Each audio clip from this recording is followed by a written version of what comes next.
ಪರಮಪೂಜ್ಯ ಶ್ರೀಪಾದಂಗಳವರ ಪಾದಕಮಲಗಳಿಗೆ ನಮಸ್ಕಾರವನ್ನು ಸಮರ್ಪಣೆ ಮಾಡ್ತಾ, ಪ್ರಹ್ಲಾದರಾಜರ ದಿವ್ಯವಾದಂತಹ ಒಂದು ಗುಣಗಳು. ತಂದೆಯಾದವನು ಮಗನಿಗೆ ಆಡಬಾರದ ಮಾತು, ತಸ್ಮಿನ್ ಮಹಾಭಾಗವತೆ ಮಹಾಭಾಗೆ ಮಹಾತ್ಮನಿ. ಮಹಾಭಾಗವತ, ಮಹಾಭಾಗ, ಮಹಾತ್ಮ ಅಂತ ಮೂರು ವಿಶೇಷಣಗಳನ್ನು ಪ್ರಹ್ಲಾದನಿಗೆ ಧರ್ಮರಾಜ ಕೊಡ್ತಾ ಇದ್ದಾನೆ.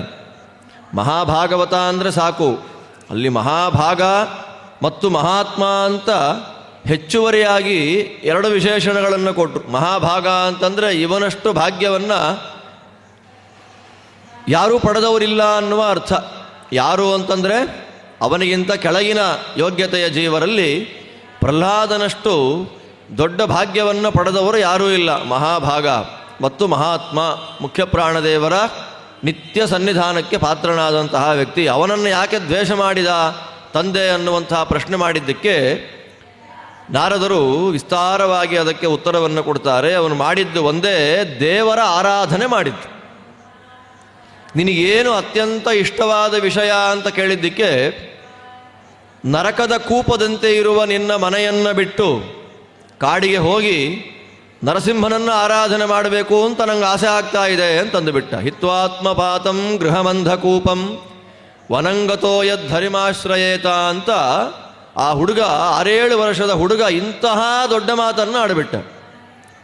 ದೇವರ ಆರಾಧನೆ ಮಾಡಬೇಕು ಅಂತ ಆಸೆ ಆಗ್ತಿದೆ ಅಂದಾಗ ಚಂಡಾಮರ್ಕರನ್ನು ಕರೆಸಿ ಕೇಳ್ತಾರೆ, ಏನು ನಿಮ್ಮ ಹುಡುಗ ಹೀಗಿದ್ದಾನಲ್ಲ ಅಂತ. ಇಲ್ಲ ಸ್ವಾಮಿ, ಏನೋ ವ್ಯತ್ಯಾಸ ಆಗಿರಬೇಕು, ಸರಿ ಮಾಡ್ತೀವಿ ಇವನನ್ನು ಅಂತ ಮತ್ತೆ ಕರ್ಕೊಂಡು ಹೋದರು. ಕರ್ಕೊಂಡು ಹೋಗಿ ಸ್ವಲ್ಪ ದಿವಸ ಆದಮೇಲೆ ಅಧ್ಯಯನಕ್ಕೋಸ್ಕರ ಮತ್ತೆ ಮನೆಗೆ ಬಂದ ಹುಡುಗನನ್ನು ಅಪ್ಪ ತೊಡೆ ಮೇಲೆ ಕೂಡಿಸಿಕೊಂಡು ನಿನಗೇನಿಷ್ಟ ಅಂತ ಕೇಳಿದಾಗ ಅವನು ಹೇಳಿದ ಒಂದೇ ಮಾತು, ದೇವರನ್ನು 9 ರೀತಿಯಲ್ಲಿ ಭಕ್ತಿ ಮಾಡಬೇಕು ಅಂತ ನಂಗೆ ಆಸೆ ಆಗ್ತಾ ಇದೆ ಅಂದ್ಬಿಟ್ಟ. ಶ್ರವಣಂ ಕೀರ್ತನಂ ವಿಷ್ಣೋ ಸ್ಮರಣಂ ಪಾದಸೇವನಂ ಅರ್ಚನಂ ವಂದನಂ ದಾಸ್ಯಂ ಸಖ್ಯಮಾತ್ಮನಿವೇದನಂ ಅಂತ 9 ರೀತಿಯಾದ ಭಕ್ತಿ. ಶ್ರವಣದಿಂದ ಆರಂಭ ಮಾಡಿಕೊಂಡು ಆತ್ಮನಿವೇದನದವರೆಗೂ. ಆತ್ಮನಿವೇದನ ಅಂತಂದರೆ 2 ರೀತಿಯಲ್ಲಿದೆ. ನನ್ನಲ್ಲಿ ಭಗವಂತನನ್ನು ಕಾಣೋದು, ನನ್ನಲ್ಲಿ ಬಿಂಬರೂಪದಲ್ಲಿ ಭಗವಂತ ಇದ್ದಾನೆ, ಆತ್ಮನಿ ವೇದನಂ ಅಂತ ಒಂದು. ವಿಷಪ್ರಾಶನ ಮಾಡಿಸ್ತಾರೆ, ಕತ್ತಿಯಲ್ಲಿ ಹೊಡಿತಾರೆ, ಆನೆಯ ಕೈಯಲ್ಲಿ ತುಳಿಸ್ತಾರೆ, ನಾನಾ ಪ್ರಯತ್ನಗಳನ್ನು ಮಾಡಿದರೂ ಕೂಡ ಪ್ರಹ್ಲಾದನನ್ನು ಏನೊಂದೂ ಮಾಡಲಿಕ್ಕಾಗಲಿಲ್ಲ. ಏನೂ ಮಾಡಲಿಕ್ಕಾಗಲಿಲ್ಲ. ಅದರ ಕಾರಣ, ಅದರ ಹಿನ್ನೆಲೆ ಇಷ್ಟೇ. ಪ್ರಹ್ಲಾದನ ಉಪಾಸನೆ ಹೇಗಿತ್ತು ಅನ್ನೋದನ್ನು ವಿಷ್ಣು ಪುರಾಣದಲ್ಲಿ ಹೇಳುವಾಗ, ಎಲ್ಲ ಪದಾರ್ಥಗಳ ಒಳಗೆ ಆಯಾ ರೂಪದಿಂದ ಆಯಾ ನಾಮದಿಂದ ಭಗವಂತ ಇದ್ದಾನೆ ಅಂತ ಅನುಸಂಧಾನ ಮಾಡ್ತಾ ಇದ್ದಂತೆ. ಆದ್ದರಿಂದ ಎಲ್ಲ ಕಡೆ ದೇವರನ್ನು ನೋಡುವಂತಹ ವ್ಯಕ್ತಿಗೆ ಆ ಪದಾರ್ಥಗಳು ಏನೂ ಮಾಡಲಿಕ್ಕಾಗೋದಿಲ್ಲ. ಒಂದು ಕತ್ತಿಯಲ್ಲಿ ಹೊಡಿತಾರೆ ಅಂತ ಬರುವಾಗ ಖಡ್ಗದಲ್ಲಿ ಖಡ್ಗರೂಪದಿಂದ ಖಡ್ಗನಾಮಕನಾಗಿ ಭಗವಂತ ಇದ್ದಾನೆ ಅಂತ ಅನುಸಂಧಾನ. ಖಂಡನಾತ್ ಖಡ್ಗ ಉಚ್ಯತೆ ಅಂತ ಆಚಾರ್ಯರು ಓಂ ಕಂಪನಾತ್ ಓಂ ಅಂತ ಒಂದು ಬ್ರಹ್ಮಸೂತ್ರ. ಆ ಬ್ರಹ್ಮಸೂತ್ರದಲ್ಲಿ ಎಲ್ಲ ಆಯುಧಗಳು ಭಗವಂತನ ಹೆಸರೇ ಅಂತ ಹೇಳ್ತಾರೆ. ವಜ್ರ ಅಂತ ಇಂದ್ರದೇವರ ಕೈಯಿನ ಆಯುಧ, ಆದರೆ ವಜ್ರ ಅಂತ ಭಗವಂತನ ಹೆಸರು. 3 ಗುಣಗಳನ್ನು ದೂರ ಮಾಡಿಕೊಂಡಿದ್ದಾನೆ, ಆದ್ದರಿಂದ ಭಗವಂತ ವಜ್ರ. ಎಲ್ಲ ಜಗತ್ತನ್ನು ತಿರುಗಿಸ್ತಾನೆ, ಆದ್ದರಿಂದ ಭಗವಂತ ಚಕ್ರ. ಎಲ್ಲರ ಸಾತ್ವಿಕರ ಮನಸ್ಸಿನಲ್ಲೊಳಗಿರತಕ್ಕ ಅಜ್ಞಾನ ಅಂಧಕಾರಗಳನ್ನು ತುಂಡು ಮಾಡಿ ಬಿಸಾಕ್ತಾನೆ, ಆದ್ದರಿಂದ ಭಗವಂತ ಖಡ್ಗ. ಅಂದರೆ ಈ ರೀತಿಯಲ್ಲಿ ಪ್ರಹ್ಲಾದನ ಅನುಸಂಧಾನ ಜೋರಾಗಿತ್ತು. ಅವನು ದೇವರನ್ನು ಆಯಾ ಪದಾರ್ಥಗಳ ಅಂತರ್ಯಾಮಿಯಾಗಿ ಉಪಾಸನೆ ಮಾಡಿದ್ದಕ್ಕೆ ಆ ಪದಾರ್ಥಗತವಾದ ಭಗವದ್ರೂಪ ಇವನನ್ನೇನೂ ಮಾಡಲಿಲ್ಲ. ಕೊನೆ ಹಿರಣ್ಯಕಶ್ಯಪ ಅಂದ್ಕೊಂಡ, ಕಶಿಪು ನನಗೆ ಬ್ರಹ್ಮದೇವರು ಕೊಟ್ಟ ವರ ನನ್ನ ಮಗನಿಗೂ ಕಂಟಿನ್ಯೂ ಆಗ್ತಾ ಬರ್ತಾ ಇದೆಯೇನೋ ಅಂತ ಅಂದ್ಕೊಂಡ್ಬಿಟ್ಟ. ಕೊನೆಗೆ ಒಂದೇ ಅವಕಾಶ ಚಂಡಾಮರ್ಕರ ಹತ್ರ ಬಿಟ್ಟದ್ದು. ಒಂದು ಅವಕಾಶ ಕೊಡು ಸ್ವಾಮಿ ಅಂತ ಕೇಳಿದ್ರು ಗುರುಗಳು. ಆಗ ಮನೆಗೆ ಕರ್ಕೊಂಡು ಬಂದರು ಗುರುಕುಲಕ್ಕೆ. ಒಂದು ದಿವಸ ಒಂದು ಕಾರ್ಯಕ್ರಮ ಬಂತು, ಪೌರೋಹಿತ್ಯ ಮಾಡಿಸ್ಬೇಕು ಅಂತ ಹೊರಟು ಹೋಗಿದ್ದಾರೆ. ಪ್ರಹ್ಲಾದ ಒಬ್ಬ ಇದ್ದಾನೆ, ಅಸುರ ಬಾಲಕರೆಲ್ಲ ಅಲ್ಲಿ ಕೂತಿದ್ದಾರೆ. ಬಾಲಕರು ಕೂತಾಗ ಎಲ್ಲ ಆಟಾಡ್ತಾ ಇದ್ದಾರೆ. ಪ್ರಹ್ಲಾದ ಕರೆದ, ಯಾಕ್ರಪ್ಪ ಆಟಾಡ್ತಾ ಇದ್ದೀರಾ? ಬಾಲಕರೇ ಬನ್ನಿ, ಈ ರೀತಿ ಆಟ ಎಷ್ಟು ಜನ್ಮಗಳಲ್ಲಿ ಆಡಿಬಿಟ್ಟಿದ್ದೇವೋ, ಪ್ರತಿಯೊಂದು ಜನ್ಮದಲ್ಲೂ ಹೊಸದಾಗೇ ಇರುತ್ತೆ ಆಟ. ನಮ್ದೆಲ್ಲ ಹಾಗೆ, ಪ್ರತಿಯೊಂದು ಜನ್ಮದಲ್ಲೂ ಆಟ ಹೊಸದಾಗೆ. ಈ ರೀತಿ ಆಟವನ್ನು ನೂರಾರು ಜನ್ಮಗಳಲ್ಲಿ ಮಾಡಿ ಆಗಿದ್ರೂ ಕೂಡ ದೇವರ ಮಾಯೆ ಹೇಗಿರುತ್ತೆ ಅಂದರೆ, ನಾವು ಆಟ ಆಡಿದ್ದೇವೆ ಅನ್ನುವ ನೆನಪನ್ನೂ ಕೊಡೋದಿಲ್ಲ ಭಗವಂತ. ಹಾಗಿರುತ್ತೆ ಆಟ ಆಟ ಆಟ ಆಟ ಆಟ. ಆಡಬೇಡಿ, ಬನ್ನಿ ಅಂತ ಕರೆದ. ಸರಿ, ಬಂದರು. ಬಂದವರಿಗೆ ಅವನು ಫಸ್ಟ್ ಮಾಡಿದ ಉಪದೇಶ, ಏನಾದರೂ ಸಾಧನೆ ಮಾಡಬೇಕು ಅನ್ನೋ ಆಸೆ ಇದ್ದರೆ ಯಂಗ್ ಏಜಲ್ಲೇ ಆರಂಭ ಮಾಡಿಬಿಡಬೇಕು. ಕೌಮಾರ ಆಚರೇತ್ ಪ್ರಾಜ್ಞಃ ಧರ್ಮಾನ್ ಭಾಗವತಾನಿಹ. ಭಾಗವತ ಧರ್ಮಗಳನ್ನು ಯಾವಾಗ ಆರಂಭ ಮಾಡಬೇಕು ಅಂತಂದರೆ ಕೌಮಾರಾವಸ್ಥೆಯಲ್ಲಿ ಆರಂಭ ಮಾಡಬೇಕು. ಕೌಮಾರ ಅಂದರೆ ಏನು? ಕುಮಾರಾವಸ್ಥೆ. ಕುಮಾರ ಅಂದರೆ ಏನು? ಮಾರ ಅಂದರೆ ಮನ್ಮಥ. ಕು ಅಂತಂದರೆ ಅವನ ಬಾಧೆ, ನಾನಾ ವಿಧವಾದ ಆಕರ್ಷಣೆಗಳು ಯಾವ ವಯಸ್ಸಿನಲ್ಲಿ ಆರಂಭ ಆಗಿರೋದಿಲ್ಲ, ಆ ಅವಸ್ಥೆಯನ್ನು ಕೌಮಾರಾವಸ್ಥೆ ಅಂತ ಕರೀತಾರೆ. ಆ ಕೌಮಾರಾವಸ್ಥೆಯಲ್ಲೇ ಸಾಧನೆಯನ್ನು ಶುರು ಮಾಡಿಬಿಟ್ರೆ ಮುಂದಕ್ಕದು ಕಂಟಿನ್ಯೂ ಆಗ್ತಾ ಬರುತ್ತೆ. ಆದ್ದರಿಂದ ದೇವರನ್ನು ಉಪನಿಷತ್ತು ಒಂದು ಹೇಳುತ್ತೆ.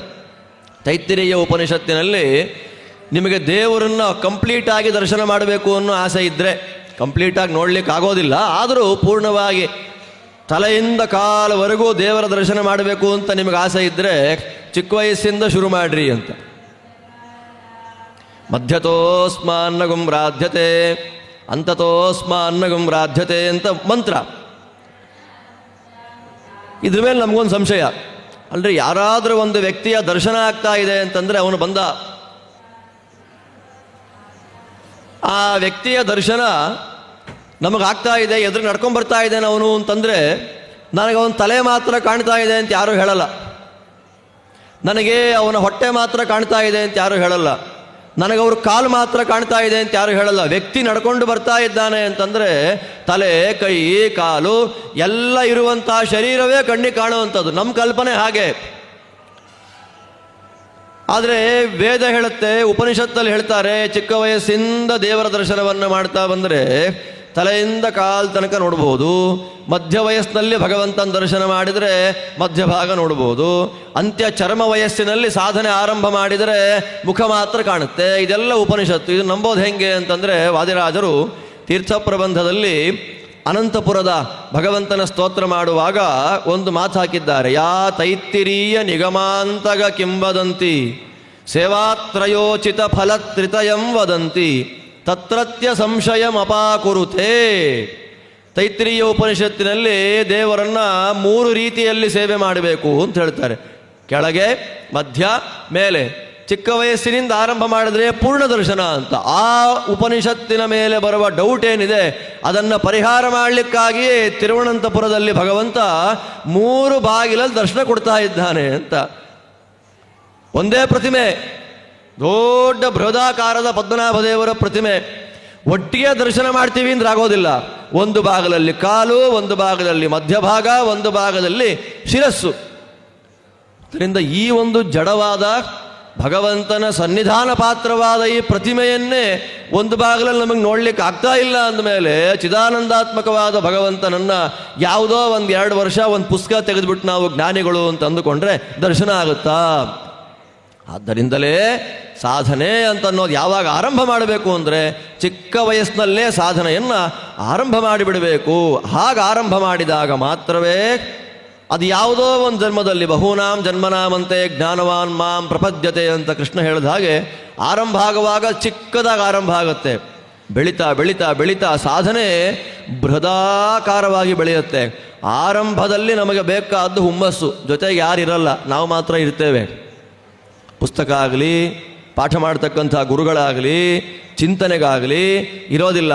ನನ್ನ ಡಿಟರ್ಮಿನೇಷನ್ ಅಂತ ಹೇಳ್ತಾರಲ್ಲ, ದಾರ್ಢ್ಯ, ಸ್ಥೈರ್ಯ, ದೇವರು ನನ್ನನ್ನು ಸಾಧನೆ ಮಾಡಿಸ್ತಾನೆ ನನ್ನಿಂದ ಅನ್ನುವಂತಹ ದೃಢವಾದ ವಿಶ್ವಾಸ, ಅದನ್ನಿಟ್ಕೊಂಡು ನಾವು ಒಂದು ಹೆಜ್ಜೆ ಮುಂದೆ ಇಟ್ಟರೆ ಅನಂತ ಪಾದಗಳಿಂದ ಕೂಡಿದ ಭಗವಂತ ನಮ್ಮನ್ನು ರಕ್ಷಣೆ ಮಾಡಿ ಅವನ ಮನೆಗೆ ಕರ್ಕೊಂಡು ಹೋಗ್ಬಿಡ್ತಾನೆ. ಹೆಜ್ಜೆ ಇಡೋದಷ್ಟೇ ನಮ್ಮ ಕೆಲಸ, ನಿರ್ವಿಘ್ನವಾಗಿ ಮಾಡಿಸೋದು ದೇವ್ರ ಜವಾಬ್ದಾರಿ. ಅನನ್ಯಾಶ್ಚಿಂತಯಂತೋ ಮಾಂ ಅನ್ನುವಂತಹ ವಾಕ್ಯ ಇದಕ್ಕೆ ಪ್ರಮಾಣ.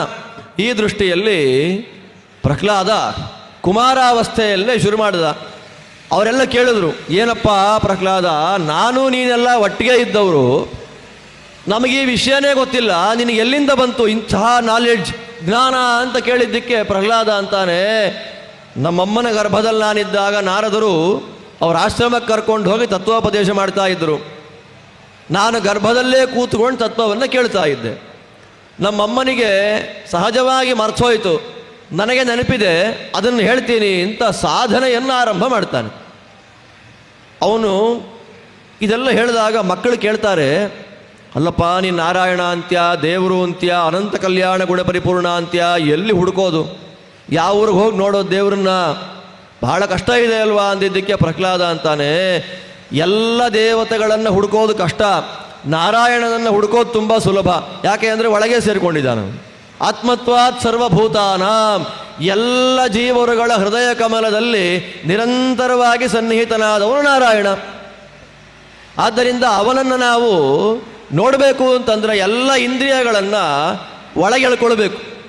ಕಣ್ಣು ಹೊರಗೆ ನೋಡ್ತಾ ಇದೆ, ದೇವರ ಸೃಷ್ಟಿ ಅದೇ ವೈಚಿತ್ರ್ಯ. ಯಮಧರ್ಮರಾಜ ನಚಿಕೇತನಿಗೆ ಉಪದೇಶ ಮಾಡಬೇಕಾದ್ರೆ ಒಂದು ಮಾತಂತಾನೆ, ದೇವರನ್ನು ನೋಡಬೇಕಾ, ಅಮೃತತ್ವವನ್ನು ಪಡಿಬೇಕಾ, ಕಣ್ಣನ್ನು, ಕಿವಿಯನ್ನು, ನಾಲಿಗೆ ಮೊದಲಾದ ಇಂದ್ರಿಯಗಳನ್ನೆಲ್ಲ ಒಳಗೆಳ್ಕೊ. ಏನು ಒಳಗೆಳ್ಕೊಳ್ಳೋದು ಅಂದ್ರೇನು? ಆವೃತ್ತ ಚಕ್ಷುಹು, ಈಗ ಉಲ್ಟಾ ಆಗಬೇಕಂತೆ. ದೇವರು ಮಾಡಿದ್ದೇನು ಅಂತಂದರೆ ಪರಾಂಚಿ ಖಾನಿ ವ್ಯತೃಣತ್ ಸ್ವಯಂಭೂ, ದೇವರ ಒಂದು ಆಟ, ಎಲ್ಲ ಇಂದ್ರಿಯಗಳನ್ನು ಹೊರಗಡೆ ಇರುವಂತೆ ಮಾಡಿಬಿಟ್ಟಿದ್ದಾನೆ. ಒಳಗಿಂದು ನಮಗೇನೂ ಕೇಳ್ತಾ ಇಲ್ಲ. ಸುಮ್ಮನೆ ಕಿವಿ ಹೀಗೆ ಮುಚ್ಕೊಂಡ್ರೆ ಶಂಖನಾದ ಕೇಳುತ್ತೆ, ಓಂ ಅಂತ ಶಂಖನಾದ ಕೇಳುತ್ತೆ, ಅಥವಾ ಸಮುದ್ರದ ಘೋಷ ಕೇಳುತ್ತೆ. ಅದೇನು? ಕಿವಿ ಮುಚ್ಕೊಂಡ್ರೆ ಕೇಳುತ್ತೆ. ಅಕಸ್ಮಾತ್ ಕಿವಿ ಮುಚ್ಕೊಂಡ್ರೂ ಆ ಶಬ್ದ ಕೇಳ್ತಾ ಇಲ್ಲ ಅಂತಂದರೆ ಮುಂದಿನ ದೇಹವನ್ನು ಪಡೀಲಿಕ್ಕೆ ಜೀವ ರೆಡಿ ಆಗ್ತಾ ಇದ್ದಾನೆ ಅಂತ ಅರ್ಥ, ಮರಣ ಹತ್ರ ಬಂತು ಅಂತ ಅರ್ಥ. ಆದ್ದರಿಂದ ಕಿವಿ ಮುಚ್ಕೊಂಡಾಗ ಶಬ್ದ ಕೇಳಬೇಕು. ಆ ಶಬ್ದ ಏನು ಅಂತಂದರೆ ನಮ್ಮ ಒಳಗಿರುವ ಮುಖ್ಯ ಪ್ರಾಣದೇವರು ಭಗವಂತನನ್ನು ಸ್ತೋತ್ರ ಮಾಡ್ತಾ ಇರುವಂತಹ ಶಬ್ದ ಅದು. ಯೋಗ್ಯತಾವಂತರಾದ ಜ್ಞಾನಿಗಳಿಗೆ, ಅಪರೋಕ್ಷ ವ್ಯಕ್ತಿಗಳಿಗೆ ಅದು ಮಂತ್ರವಾಗಿ ಕೇಳುತ್ತೆ. ನಮ್ಮಂಥವರಿಗೆ ಓ ಅಂತ ಶಬ್ದ ಕೇಳುತ್ತೆ. ಕೇಳಬೇಕು, ಪ್ರಾಣದೇವರು ನಮ್ಮೊಳಗೆ ವ್ಯಾಪಾರ ಮಾಡ್ತಾ ಇದ್ದಾರೆ ಅನ್ನುವ ಶಬ್ದ ಅದು. ಈ ದೃಷ್ಟಿಯಲ್ಲಿ ದೇವರನ್ನು ಒಳಗೆ ನೋಡೋದು ಬಹಳ ಸುಲಭ. ಒಂದು ಹಿನ್ನೆಲೆ ಏನು ಅಂತಂದರೆ ಇಂದ್ರಿಯಗಳನ್ನು ಒಳಗೆಳಿಬೇಕು. ಅಂದರೆ ಕಣ್ಣು ಯಾವುದನ್ನು ನೋಡಬೇಕು ಅಂತಂದರೆ ದೇವರಿಗೆ ಸಂಬಂಧಪಟ್ಟ ಪದಾರ್ಥಗಳನ್ನೇ ನೋಡಬೇಕು, ಅಥವಾ ದೇವರಿಗೆ ಸಂಬಂಧ ಪಡದ ಪದಾರ್ಥಗಳು ಕಣ್ಣಿಗೆ ಕಾಣ್ತಾ ಇದೆ ಅಂತಂದರೆ ಅದರೊಳಗೂ ದೇವರಿದ್ದಾನೆ ಅಂತ ಚಿಂತನೆ ಮಾಡಿಕೊಂಡ್ರೆ ಮುಗೀತು. ನೋಡಿದ ಎಲ್ಲ ಪದಾರ್ಥಗಳಲ್ಲೂ ಕಂಡಲ್ಲಿ ವಿಶ್ವರೂಪಕಾಂಬರೋ ಅನ್ನುವಂತಹ ದಾಸರ ವಾಕ್ಯದ ಹಿನ್ನೆಲೆಯಲ್ಲಿರುವಂತಹ ಭಾಗವತದ ಮಾತು. ಎಲ್ಲೇ ನೋಡಲಿ, ಯಾವುದೇ ಪದಾರ್ಥ ನೋಡಲಿ, ಇದು ದೇವರ ಪ್ರತೀಕ. ಎಲ್ಲ ಕಡೆ ಶುನಿಚೈವ ಶ್ವಪಾಕೇಚ ಪಂಡಿತಾ ಸಮದರ್ಶಿನಃ ಅಂತ ಪ್ರತಿಯೊಂದು ಪದಾರ್ಥಗಳಲ್ಲೂ ಆಯಾ ಪದಾರ್ಥಗಳ ಯೋಗ್ಯತೆಗೆ ಅನುಸಾರ ಮಾಡಿ ದೇವರು ಸನ್ನಿಹಿತನಾಗಿದ್ದಾನೆ. ಅವನು ನಮ್ಮ ಆತ್ಮ, ಅಂತರ್ಯಾಮಿ, ನನಗೆ ಬೇಕಾದ ಎಲ್ಲ ಪದಾರ್ಥಗಳನ್ನು ಕೊಡುವ ದೊಡ್ಡ ಸ್ವಾಮಿ ಅಂತ ಅನುಸಂಧಾನ ಮಾಡಬೇಕು ಅಂತ ಹೇಳಿದರು. ನೋಡೋದು ಹೆಂಗೆ ಅವನನ್ನು? ದೇವರು ಅಂತಂದರೆ ಸ್ತೋತ್ರ ಬರಬೇಕು ನಮಗೆ ಬಾಯಲ್ಲಿ. ಸ್ತೋತ್ರ ಹೇಳಬೇಕಲ್ಲ ನಾವು, ಸ್ತೋತ್ರ ಹೇಳಬೇಕು, ನಾಲಿಗೆಯನ್ನು ರೆಡಿ ಮಾಡ್ಕೊಳ್ಬೇಕು. ಅದಕ್ಕೆ ಸ್ತೋತ್ರ ಹೇಳಿ ಅಭ್ಯಾಸ ಆಗಿದೆ. ಯಾವುದೋ ಚಿಕ್ಕ ವಯಸ್ಸಿನಲ್ಲಿ ವಸಂತ ಶಿಬಿರಕ್ಕೆ ಹೋಗಿ ವೆಂಕಟೇಶ ಸ್ತೋತ್ರ, ವಿಷ್ಣು ಸಹಸ್ರನಾಮ ಕಲ್ತಿದ್ದೆ, ಆ ಬಲದಲ್ಲೇ ನಾನು ಓಡ್ತಾ ಇದ್ದೀನಿ ಅಂತಂದರೆ ವಿಷ್ಣು ಸಹಸ್ರನಾಮ ಶುರುವಾಗಿ ವೆಂಕಟೇಶ ಸ್ತೋತ್ರಕ್ಕೆ ಹಾರಿರುತ್ತೆ, ವೆಂಕಟೇಶ ಸ್ತೋತ್ರ ಶುರುವಾಗಿ ವಿಷ್ಣು ಸಹಸ್ರನಾಮಕ್ಕೆ ಬಂದು ಕೂತಿರುತ್ತೆ. ಹೇಳ್ತಾ ಇರೋದು ವಿಷ್ಣು ಸಹಸ್ರನಾಮವೋ ವೆಂಕಟೇಶ ಸ್ತೋತ್ರವೋ ಗೊತ್ತೇ ಆಗೋದಿಲ್ಲ. ವಾಯುಸ್ತುತಿ ಅಂತೂ ಕೂಡ ಸ್ನಾನ ಮಾಡಬೇಕಾದ ಆರಂಭ ಆಗಿದ್ದು ಮಧ್ಯಾಹ್ನ 1 ಗಂಟೆ ಆದರೂ ಮುಗಿತಾ ಇರಲ್ಲ. ಯಾಕೆ? ಆಸಕ್ತಿಯಿಂದ ಓದಿಲ್ಲ, ಆಸಕ್ತಿಯಿಂದ ಕಲ್ತಿಲ್ಲ. ಮುಗಿಸೋದು ಯಾವಾಗ? ಉತ್ತಪ್ತ ಉತ್ಕಟತ್ವಿಟ್ ಅಂತ ಹೇಳುವಾಗ ಅಲ್ಲೇ ನಾಲಿಗೆ ತಿರುಗೋಯ್ತು ನಮಗೆ. ಅದಕ್ಕೇನು ಮಾಡಬೇಕು? ನಾಲಿಗೆಯನ್ನು ಭಗವಂತನ ನಾಮಸ್ಮರಣೆ ಮಾಡುವಲ್ಲಿ ಅಭ್ಯಾಸ ಮಾಡ್ಕೊಂಡ್ಬಿಟ್ಟಿರಬೇಕು. ಆ ನಾಲಿಗೆ ದೇವರ ನಾಮವನ್ನೇ ಹೇಳಲಿಕ್ಕೆ ಅಭ್ಯಸ್ತವಾಗೋದು ಯಾವಾಗ ಅಂದಾಗ ದೇವರಿಗೆ ತೋರಿಸಿದ ಪದಾರ್ಥವನ್ನೇ ತಿನ್ನಬೇಕು. ಅಂದರೆ ತೋರಿಸಿದ ಪದಾರ್ಥ ಅಂದರೆ ತೋರಿಸ್ಬಿಟ್ಟು ತಿನ್ಬಿಡೋದಲ್ಲ, ದೇವರಿಗೆ ನೈವೇದ್ಯ ಮಾಡಿ ಭಗವನ್ ನಿವೇದಿತವಾದ ಪದಾರ್ಥವನ್ನು ತಿನ್ನಬೇಕು. ಅಂದರೆ ಇಲ್ಲಿ ಹೇಳಿದ ಎಲ್ಲ ಇಂದ್ರಿಯಗಳ ವೈಭವಗಳನ್ನು ವಾದಿರಾಜರು ನಾವು ದೇವರ ಪೂಜೆ ಆದಮೇಲೆ ಅಥವಾ ದೇವರ ಪೂಜೆಗೆ ಮೊದಲು ಭಗವಂತನಲ್ಲಿ ಪ್ರಾರ್ಥನೆ ಮಾಡಬೇಕಾದ ಒಂದು ಪ್ರಕಾರವನ್ನು ಪಾಠ ಮಾಡಿದ್ದಾರೆ. ಅದನ್ನೇ ಪ್ರಾರ್ಥನಾ ದಶಕ ಸ್ತೋತ್ರ ಅಂತ ಕರೀತಾರೆ. ನಮ್ಮ ಇಂದ್ರಿಯಗಳು ಏನು ಮಾಡಬಾರದು, ಏನು ಮಾಡಬೇಕು ಅನ್ನೋದನ್ನು ಪಾಠ ಮಾಡುವ ಸ್ತೋತ್ರ. ರಮಾ ರಮಣ ಮಧ್ವಾದಿ ದೇಶಿಕ ಶ್ರೀ ಹೃದಬ್ಜಗ ಹಯಗ್ರೀವ ಕೃಪಾಲೋ ಮೇ ಪ್ರಾರ್ಥನಾಂ ಶೃಣು ಸಾದರಂ ಅಯೋಗ್ಯ ವಿಷಯೇ ಸ್ವಾಮಿನ್ ಸರ್ವಥಾ ನಮನೋ ಭವೇತ್ ಚಾಂಚಲ್ಯಂ ಮೂಲತಶ್ಚಿಂದಿ ದುರಾಶಾಂ ಹರದೂರತಃ ದುರ್ಬುದ್ಧಿಂಚ ನಮೇ ದೇಹಿ ದುಶ್ಯಾಸ್ತ್ರ ವರ್ತನೆ ರತಿಂ ಹಾಪಯಸ್ವ ಚ ದುರ್ಮಾನಂ ದುರ್ಗುಣಂ ಮೋಚಯ ಪ್ರಭೋ. ತುಂಬ ಸುಂದರವಾಗಿದೆ. ಕೈ ಏನು ಮಾಡಬೇಕು? ಕರೌ ತ್ವದರ್ಚನೆ ನಿತ್ಯಂ ಸುಖತೀರ್ಥಸ್ಯ ಲೇಖನೆ. ಎಂಥ ಮಾತು ವಾದಿರಾಜರದ್ದು ಅಂದರೆ, ನನ್ನ ಕೈ ಯಾವಾಗಲೂ ನಿನ್ನ ಪೂಜೆಯನ್ನು ಮಾಡ್ತಿರಲಿ. ಪೂಜೆ ಆದಮೇಲೆ ಶ್ರೀಮದಾಚಾರ್ಯರ ಸರ್ವಮೂಲ ಗ್ರಂಥಗಳನ್ನು ಬರೀಲಿಕ್ಕೆ ಉಪಯೋಗ ಮಾಡಿಕೊಳ್ಳೋಣ. ಕೈ ಸುಖತೀರ್ಥಸ್ಯ ಲೇಖನೆ ತ್ವದಾಲಾಪೆ ತ್ವದುಚ್ಚಿಷ್ಟ ಭೋಜನೆ ಕುರು ಜಿಹ್ವಿಕಾಂ. ನಾಲೆಗೆ ನಿನ್ನ ಉಚ್ಚಿಷ್ಟ, ನಿನ್ನ ನೈವೇದ್ಯವನ್ನು ತಿನ್ನಲಿಕ್ಕೆ, ನಿನ್ನ ಸ್ತೋತ್ರವನ್ನು ಹೇಳಲಿಕ್ಕೆ ನಾಲೆಗೆ ಉಪಯೋಗ ಆಗಲಿ. ಘ್ರಾಣಂ ಭವತು ನಿರ್ಮಾಲ್ಯ ಘ್ರಾಣನೆ ನಮನೇ ಶಿರಃ. ಮೂಗು ನಿನ್ನ ನಿರ್ಮಾಲ್ಯವನ್ನು ಮೂಸಲಿಕ್ಕಾಗಿರಲಿ, ತಲೆ ನಮಸ್ಕಾರ ಮಾಡಲಿಕ್ಕಿರಲಿ. ತುಂಬ ಸುಂದರವಾದ ಸ್ತೋತ್ರ. ಸಿಕ್ಕಿದರೆ ಎಲ್ಲ ಬೇಗ ಗೂಗಲಲ್ಲಿ ಸರ್ಚ್ ಮಾಡಿದ್ರೆ ಸಿಗತ್ತೆ. ಇವತ್ತು ಎರಡು ಸೆಕೆಂಡು ಪಾರಾಯಣ ಮಾಡಿರಿ ದೇವ್ರ ಮುಂದೆ. ಬಹಳ ಮನಸ್ಸು ಎಷ್ಟು ಹಗುರಾಗತ್ತೆ, ಸಾಧನೆಯಲ್ಲಿ ನಮ್ಮನ್ನು ಮೇಲೆ ತಗೊಂಡು ಹೋಗುತ್ತೆ ಅನ್ನೋದಕ್ಕೆ ಅನೇಕ ಮಹಾನುಭಾವರ ಉದಾಹರಣೆಗಳಿದೆ. ಮಂತ್ರತುಲ್ಯವಾದಂತಹ ಕೃತಿ. ದೇವರನ್ನು ಹೇಗೆ ಪ್ರಾರ್ಥನೆ ಮಾಡಬೇಕು ನಾವು ಅನ್ನೋದನ್ನು ಹೇಳಿಕೊಡುವಂತಹ ಕೃತಿ. ಇದೆಲ್ಲ ಪ್ರಹ್ಲಾದರಾಜರ ಮಾತಿನ ಹಿನ್ನೆಲೆಯಲ್ಲಿ ಬಂದಂತಹ ಗ್ರಂಥಗಳಿದೆಲ್ಲ. ಈ ದೃಷ್ಟಿಯಲ್ಲಿ ಅವನು ಹೇಳ್ತಾನೆ, ದೇವರನ್ನು ಒಳಗಡೆ ನೋಡಬೇಕು ಅಂತ ಹೇಳಿದ್ನಲ್ಲ, ಅವನದ್ದೇ ಆದ 12 ನಾಮಗಳಿದೆ. 12 ನಾಮ ಅಂದರೆ ಕೇಶವಾದಿ ದಾಮೋದರ ಪರ್ಯಂತ ಅಥವಾ ಅಲ್ಲಿಂದ ಕೃಷ್ಣ ಪರ್ಯಂತ ಅಂತ ನಾವು ಅಂದ್ಕೊಂಡ್ಬಿಡ್ತೇವೆ. ದೇವರದ್ದೇ ಆದಂತಹ ಅಷ್ಟು ಸುಲಭದಲ್ಲಿ ಅರ್ಥ ಆಗದೇ ಇರುವಂತಹ 12 ನಾಮಗಳಿದೆ ಭಗವಂತನದ್ದು. ಆ 12 ನಾಮಗಳನ್ನು ಭಕ್ತಿಯಿಂದ ಅನುಸಂಧಾನ ಮಾಡಿದರೆ ಅಂತರ್ಯಾಮಿ ಎಲ್ಲಿದ್ದಾನೆ ಅಂತ ಕಾಣುತ್ತೆ. 12 ನಾಮಗಳು ಯಾವುದು? ಆತ್ಮ ನಿತ್ಯ ಅವ್ಯಯ ಶುದ್ಧ ಏಕಃ ಸರ್ವಜ್ಞ ಆಶ್ರಯ ಅವಿಕಾರಿ ಸ್ವದೃಗ್ವಶ್ಯೋ ವ್ಯಾಪಕೋ ಅಸಂಗಿ ಅನಾವೃತ ಏತೈರ್ದ್ವಾದಶಭಿರ್ವಿದ್ವಾನ್. ಪ್ರಹ್ಲಾದ ಹೇಳ್ತಾನೆ, ಆತ್ಮ ಅಂತರ್ಯಾಮಿ, ನನಗೆ ಬೇಕಾದ್ದನ್ನೆಲ್ಲ ಕೊಡೋನು, ಬೇಡದದ್ದನ್ನೆಲ್ಲ ತೆಗೆಯೋನು. ಆತ್ಮ ನಿತ್ಯ, ನೆನ್ನೆ ಹೇಗಿದ್ದ ಇವತ್ತು ಹಾಗೆ ಇರ್ತಾನೆ, ಇವತ್ತು ಹೇಗಿದ್ದಾನೆ ನಾಳೆ ಹಾಗೆ ಇರ್ತಾನೆ ಭಗವಂತ. ನಿತ್ಯ ಅವ್ಯಯ, ಅವನಲ್ಲಿ ಇರುವ ಯಾವುದಕ್ಕೂ ವ್ಯಯ, ದೇವರಲ್ಲಿ ಖರ್ಚಾಗುತ್ತೆ ಅಂತ ಇಲ್ಲ. ಹೋಯಿತು, ನೆನ್ನೆ 100 ಇವತ್ತು 99 ಆಯಿತು, ಇಲ್ಲ, ಅವ್ಯಯ. ಆತ್ಮ ನಿತ್ಯ ಅವ್ಯಯ ಏಕ, ದೇವರನ್ನ ಏಕ ಅಂತ. ಏಕ ಅಂದರೆ ಒಬ್ಬನೇ ಅಂತ ಅರ್ಥ ಅಲ್ಲ. ಜಗತ್ತಿನಲ್ಲಿ ಕಾಣುವ ಎಲ್ಲ ಪದಾರ್ಥಗಳನ್ನು ಅವನು ಒಬ್ಬನೇ ಮಾಡ್ತಾನೆ ಅಂತ ಭಗವಂತ ಏಕ. ಸರ್ವೋತ್ತಮನಾದವನು ಅವನು ಒಬ್ಬನೇ ನಾರಾಯಣ, ಆದ್ದರಿಂದ ಅವನು ಏಕ. ಸರ್ವಜ್ಞ, ಯಾರಿಗೆ ಯಾವ ಕಾಲದಲ್ಲಿ ಯಾವುದನ್ನು ಎಷ್ಟು ಕೊಡಬೇಕು, ಕೊಟ್ಟಿದ್ದನ್ನು ಎಷ್ಟು ಕಾಲ ಇಟ್ಟಿರಬೇಕು ಅನ್ನೋದನ್ನೆಲ್ಲವನ್ನ ಪೂರ್ಣವಾಗಿ ತಿಳಿದಿದ್ದಾನೆ, ಆದ್ದರಿಂದ ಸರ್ವಜ್ಞ. ಆತ್ಮ ನಿತ್ಯ ಅವ್ಯಯ ಶುದ್ಧ ಏಕ. ಶುದ್ಧ ಅವನು. ಅವನ ಆನಂದ, ಅವನ ಜ್ಞಾನ, ಅವನ ಬಲ, ಅವನ ಇಚ್ಛೆ, ಅವನ ಕ್ರಿಯಾ, ಅವನ ಶಕ್ತಿ ಎಲ್ಲವೂ ಪ್ರಾಕೃತವಾದ ಪದಾರ್ಥಗಳ ಸಂಬಂಧದಿಂದ ದೂರವಾದದ್ದು. ಅಪ್ರಾಕೃತವಾದ ಸ್ವರೂಪಭೂತವಾದ ಗುಣಗಳನ್ನೇ ಪಡೆದವನು. ಈ ರೀತಿ 12 ಭಗವಂತನ ಗುಣಗಳಿದೆ. ಆ 12 ನಾಮಗಳನ್ನು ಅನುಸಂಧಾನ ಮಾಡಿಬಿಟ್ರೆ ಅಂತರ್ಯಾಮಿಯನ್ನು ನೋಡುವ ದಾರಿ ಈಸಿ ಆಗುತ್ತೆ. ಸರಿ, ಅದನ್ನು ನೋಡಬೇಕು ಅಂದರೆ ಏನು ಮಾಡಬೇಕು? ಅದಕ್ಕಂತಾನೆ ಗುರುಗಳ ಕಾಲು ಹಿಡಿಯಪ್ಪ ಅಂತಂದರು. ಮುಖ್ಯವಾಗಿ ನೀ ಹಿಡಿಬೇಕಾದ ಯಾರ ಪಾದ? ಗುರುಗಳ ಪಾದ. ಗುರು ಶುಶ್ರೂಷಯ ಭಕ್ತ್ಯ. ಮೊದಲು ಗುರು ಶುಶ್ರೂಷ. ಶುಶ್ರೂಷ ಅಂತಂದರೆ ಕಾಲು ಒತ್ತೋದು, ಪಾತ್ಪೂಜೆ ಮಾಡೋದು, ಫ್ರೂಟ್ಸ್ ತಗೊಂಡೋಗಿ ಕೊಡೋದಲ್ಲ. ಶ್ರೋತುಮಿಚ್ಛ ಶುಶ್ರೂಷ. ಗುರುಗಳ ಮುಖಕಮಲದಿಂದ ಬರುವ ಭಗವಂತನ ತತ್ವವನ್ನು ಕೇಳೋದು, ಕೇಳುವ ಆಸೆ, ಕೇಳಿದ್ದನ್ನು ಮನನ ಮಾಡಿಕೊಂಡು ಹೇಳುವ ಬಯಕೆ. ಗುರುಸೇವೆ. ಗುರುಗಳನ್ನು ಬಿಟ್ಟು ನಾವು ಹೋಗ್ತೀವಿ, ಸಾಧನೆಯಲ್ಲಿ ಹಾರ್ತೀವಿ ಅಂದರೆ ಆಗೋದೇ ಇಲ್ಲ. ಗುರು ಶುಶ್ರೂಷಯ. ಎರಡನೆಯದು ಭಕ್ತಿಯ. ಗುರುಗಳಲ್ಲಿ ಭಕ್ತಿ. ನಿಕ್ಷಿಪೇತ್ ಸರ್ವಭಾರಾಂಶ್ಚ ಗುರೋ ಶ್ರೀಪಾದ ಪಂಕಜೆ ಅಂತ ಪುರಾಣಾದಿಗಳಲ್ಲಿ ಹೇಳುವಾಗ ನಮ್ಮ ಎಲ್ಲ ಭಾರಗಳನ್ನು ಗುರುಗಳ ಪಾದಕಮಲದಲ್ಲಿ ಹಾಕಬೇಕಂತೆ. ನನಗೆ ಪಾಠ ಮಾಡ್ತಾರೆ, ಆದ್ದರಿಂದ ನನ್ನೆಲ್ಲ ಜವಾಬ್ದಾರಿ ಅವರದ್ದು. ಗುರುಗಳ ಭಕ್ತಿ ಸರ್ವಲಾಭಾರ್ಪಣೇನ ಚ, ನನಗೇನು ದೇವರು ಕೊಟ್ಟಿದ್ದಾನೆ ಅದೆಲ್ಲವನ್ನು ಭಗವಂತನಿಗೆ ಅರ್ಪಣೆ ಮಾಡೋದು. ಸಂಗೇನ ಸಾಧು ಭಕ್ತಾನ, ಸಾತ್ವಿಕ ಭಕ್ತರ ಸಂಘ ಮಾಡೋದು. ಈಶ್ವರಾರಾಧನೇನ ಚ, ಭಗವಂತನ ಪೂಜಾದಿಗಳನ್ನು ಮಾಡೋದು. ಶ್ರದ್ಧೆಯ ತತ್ಕಥಾಯಾಂಚ, ದೇವರ ಮಹಿಮೆಯನ್ನು ಹೇಳ್ತಾ ಇದ್ದಾರೆ ಅಂದರೆ ಶ್ರದ್ಧೆಯಿಂದ ಕೇಳೋದು. ಶ್ರದ್ಧೆಯಿಂದ ಕೇಳೋದು ಅಂದರೆ ನಾನು ಕೇಳುವುದರಿಂದ ತತ್ವಜ್ಞಾನ ಬರುತ್ತೆ ಅನ್ನುವ ಬುದ್ಧಿಯಿಂದ ಕೇಳೋದನ್ನು ಶ್ರದ್ಧೆ. ತಲ್ಲಿಂಗೇಕ್ಷಾರ್ಹಣಾದಿಭಿ, ಈ ರೀತಿಯಾದ ಭಗವಂತನ ಅನಂತ ಸನ್ನಿಧಾನೋಪೇತವಾದ ಕ್ಷೇತ್ರಗಳಿಗೆ ಹೋಗಿ ದರ್ಶನ ಮಾಡೋದು, ಪೂಜೆ ಮಾಡಿಸೋದು, ತೀರ್ಥಗಳಲ್ಲಿ ಮೀಳೋದು, ಇದೆಲ್ಲವೂ ಕೂಡ ಭಾಗವತ ಧರ್ಮಗಳಪ್ಪ, ಸಾಧನೆ.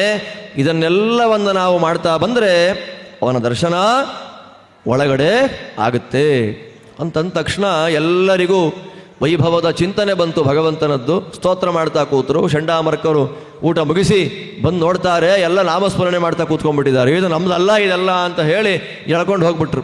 ನೋಡಪ್ಪ ಹಿರಣ್ಯಕಶ್ಯಪ, ನನಗಲ್ಲ ಇದು, ಏನೋ ರೆಡಿ ಮಾಡೋಣ ಅಂತ ಕರ್ಕೊಂಡು ಹೋದ್ವಿ, ಆದರೆ ಸಾಧ್ಯ ಆಗ್ತಾ ಇಲ್ಲ.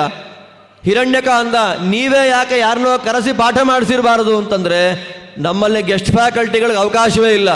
ನಮ್ಮದೇ ನಮ್ಮ ಸಿಲೆಬಸ್ಸನ್ನು ಪಾಠ ಮಾಡಲಿಕ್ಕೆ ನಮ್ಮವರೇ, ಬೇರೆ ಯಾರೂ ಇಲ್ಲ. ತತ್ರಾಪಿ ದೇವರು ಧರ್ಮ ಶಾಸ್ತ್ರ ಅನ್ನೋರಿಗೆ ನಮ್ಮ ಸ್ಕೂಲಲ್ಲಿ ಪ್ರವೇಶನೇ ಇಲ್ಲ. ಎಷ್ಟು ಚೆನ್ನಾಗಿದೆ ಅಲ್ವಾ? ಆದ್ದರಿಂದ ನಮತ್ ಪ್ರಣೀತಂ ನ ಪರ ಪ್ರಣೀತಂ ಸುತೋ ವದತ್ಯೇ ಶತವೇಂದ್ರ ಶತ್ರೋ. ನಾವು ಹೇಳಿದ್ದಲ್ಲ, ಹೊರಗಿನಿಂದ ಬಂದ ವಿದ್ವಾಂಸರು ಪಾಠ ಮಾಡಿದ್ದಲ್ಲ, ಮತ್ತೆ ಎಲ್ಲಿಂದ ಬರ್ತಾ ಇದೆ ಅಂತಂದರೆ ಒಳಗಿಂದ ಬರ್ತಾ ಇದೆ.